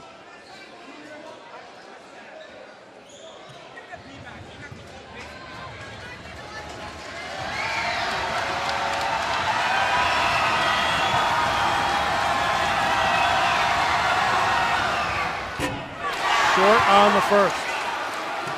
Looked like he dipped on that shot a little more than he normally does. You just got to stay confident and just try not to get so upset. I mean, the team is still up. He misses this one, still a 1-possession game. No good on the second. Wasco comes away with it. 3-point game. Joseph looking to tie it. Top of the key, around the rim and out. Howard chases it down. And the Brighton Bengals have upset. Well, this shot, I think they're going to put a second left on the clock. He was fouled. They're going to put some time left on the clock because Coach Bowler over there, he's trying to lobby for like 2 seconds, but it's going to be probably less than a second if there's anything.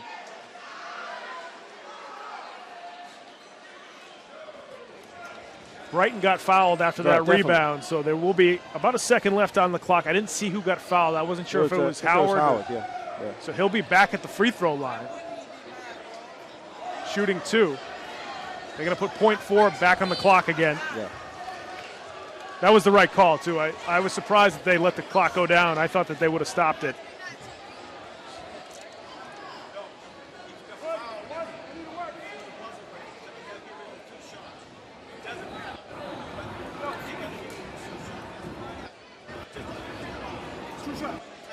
So McHugh Howard now with 2 free throws for Brighton.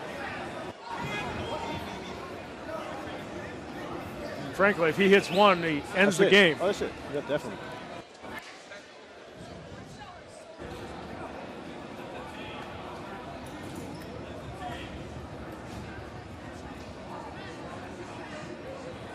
And I think Arlington's saying it to somebody.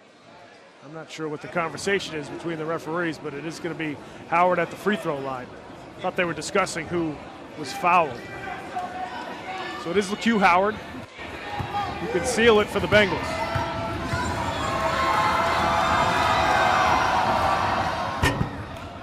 Well, actually, he cannot. He could actually miss on purpose because a rebound. You might want to at this point. A rebound is not going to give you enough time to throw a pass and a shot. Knocks down the second. And that's going to seal it for the Brighton Bengals, who have upset the number 2 Arlington Spy Ponders here on their home floor. Bengals defeat Arlington in the state tournament for the 2nd year in a row. What a game here at Arlington High. Well, 7 seed, Brighton comes in, and like you said, is able to upset Arlington, the number 2 seed. Well-played game. Some ups and downs, some ebbs and flows. A couple of runs in the first half. Second half was played much tighter. But in the end, some of the offensive rebounding, some of the loose balls that Brighton was able to get, which they didn't get in the first half, really turned things around. And, of course, the big fella, Gerard Clark, was able to go down low and do some work on that low block. No question. The Bengals are able to hang on here in overtime to defeat the Arlington Spy Ponders here in the Boys North Division II sectional quarterfinals. Folks, we're going to head to break. When we come back, we'll have our Game of the Week MVP and our final stats here from Arlington High right after these words. Don't go away.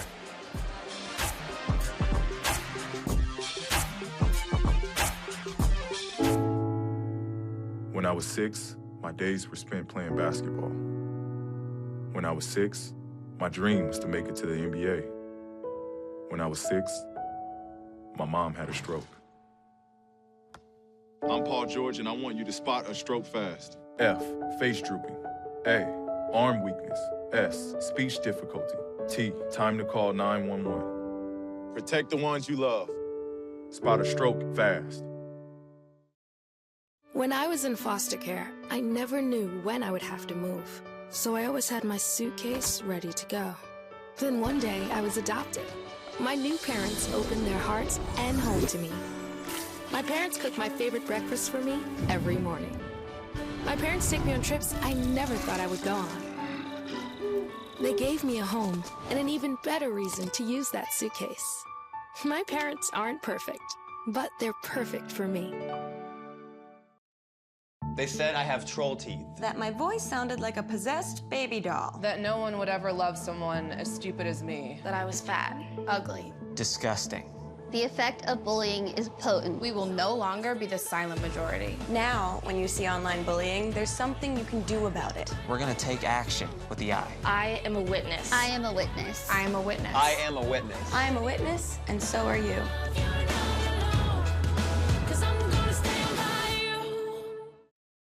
It's a beautiful day out here. Sunny today with light breezes, giving way to clouds in the afternoon. We could see some light precipitation to moderate precipitation later on, followed by powerful storm-like conditions. 90 miles per hour winds are expected. Authorities are asking everyone, stay indoors. Come on, that's it. Let's go.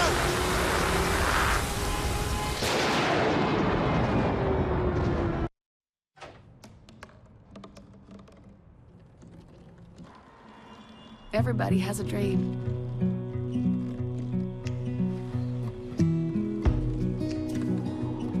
Mine was to see the ocean. And with a little help, I made it.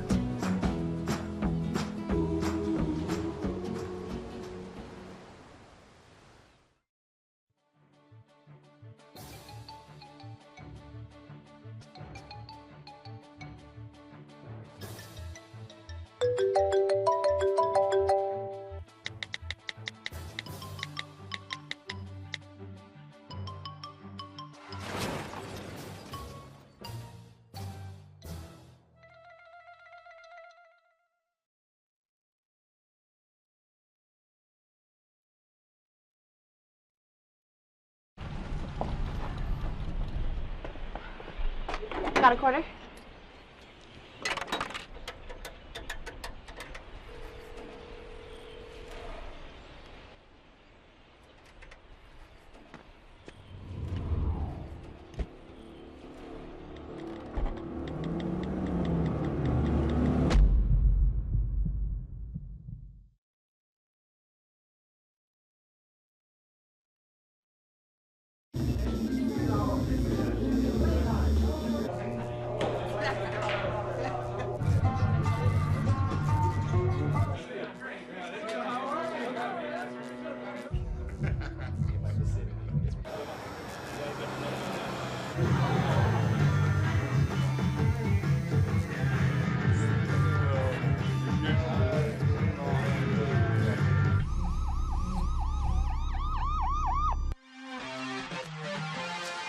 Welcome back to Arlington High School. At the conclusion of game of the week, the Brighton Bengals took down the Arlington Spy Ponders 66-62 in overtime here in the boys North Division II sectional quarterfinals. Alan, it pretty much all starts and ends with the two big guys down low for Brighton, both Quincy Taylor and Gerard Clark. It was that way with their football team. It's that way with their basketball team this season. And those guys had great games. But Gerard, you mentioned it. Each time he caught the ball at the top of the key there, he knew he had his eyes on the rim. Yeah, and he usually makes a lot of those shots. Because of his bulk and his movement, he can create a lot of contact and get fouled. But he's used to actually getting and one plays, making the hoop and get the free throw. A little frustration tonight because he knows he missed a few, especially late in the game, that he usually makes. But give him credit because he made his free throws. That was just as important because as Brighton climbed back into it, made a tie game, and then went ahead very late, it was mainly because Arlington had to really lean toward Clark. They double-teamed a couple of times, and he had a couple of assists. So, yeah, big fella had a big game. Without question, the big fella is down on the floor with our sideline reporter, John Skudras, along with the head coach, Hugh Coleman. So, John, take it away. Thanks, guys. Courtside here after the game with Coach Hugh Coleman for Brighton, as well as our MVP of this evening's playoff affair against the Arlington Spy Ponders. Gerard Clark, you had a heck of a performance, 19 points, 6 rebounds, 4 blocks, really everything you could ask a big man to do down low. A lot of very fine finesse drives as well. Did you feel like from the start you had it in you tonight? Yeah, I definitely felt like I had it in me. When those first couple of layups I got, I felt kind of easy. I felt like I could just score it easily at any time. And at first we struggled, but then we figured it out towards the second half, and we got the dub. Absolutely. It's a whole team effort from start to bottom, whether it be guys like Johnny Ortiz or your partner in crime down low, Taylor. It's been a complete team effort all season, especially considering how much depth you guys lost last summer. Are you surprised that your team is right back here, advancing deeper into the postseason in 2018? Not at all. I'm not surprised. We struggled through the course of the season, but, you know, we faced tougher teams more than other teams that we're facing now. So we prepared ourselves before the playoffs came, and we're ready. Twice now in the calendar year, you faced off against these Spy Ponders in critical moments and come through with key victories. Last year, they had a Colin McNamara who got it done from the guard position. This year, it was more of a team effort. And early on in this game, they were hitting those three-pointers, putting you guys behind by double digits early. What changed? We changed our defense. We left from man and we went to zone. Zone was working. We was forcing them to turn the ball over, and it ended up having a better outcome for us. Well, your coach certainly made the fine adjustments today. You had a fine game yourself. Gerard Clark, Congratulations on the victory, and best of luck next time out as your high school career wraps up here in 2018. Thank you. Best of luck. That's Jared Clark, our MVP, a great defensive end and a great forward as well for Coach Hugh Coleman. Coach, we talked at halftime. We talked about the roller coaster ride of a game that it was. Yes. And here we are now, an overtime victory for your Brighton Bengals. Have you ever been prouder of this squad? This squad this year, very proud. I really want to give a special shout out tonight to Messiah Murchison, number 24. He made some key plays. We talked to these young men a lot about making game-winning plays. He came up with huge steals tonight. He came up with key plays, couple of big threes, and I think it was what gave us a great spark. His positive energy on the bench, on the floor, really gave us a spark when Angelo Lee went out with some foul trouble. So Messiah came up truly big for our team tonight. You certainly did, and you stole my next question for you. I was going to mention your bench has really come through here over the second half of the season as they've gotten more playing time and more minutes out of necessity. And Murchison today was one of those key players, especially in the second half and overtime. His rebounding, his energy that he brings to the floor, that's invaluable for a team that lost so much depth in the offseason, is it not? It's not. It's invaluable. I knew this would be a big year. This could be a big year for Messiah as one of the juniors on the team, lone juniors on the team. And just so proud of him. You mentioned a couple of big rebounds down the stretch. Those were key plays that helped us win tonight. They certainly were. Now your backcourt here today struggled a bit early. Both Ortiz and Howard really struggled with the turnovers early on, but really picked it up in the second half. And not a lot of mistakes for them, save for maybe a few missed free throws. You had to like what you saw from them as well. Well, you know, like I said, Burlington game, guard stepped up. Bigs may have gotten shut down a little bit. This game, Biggs stepped up, so I like that we can go. We're versatility. Yep, absolutely. Now you guys aren't done coming off this big victory. Plenty left. Is the sky the limit for the Brighton Bengals here in 2018? Sky's the limit. Dan Ventura wrote in his article that we could either lose in the first round or win it all. So I like winning it all.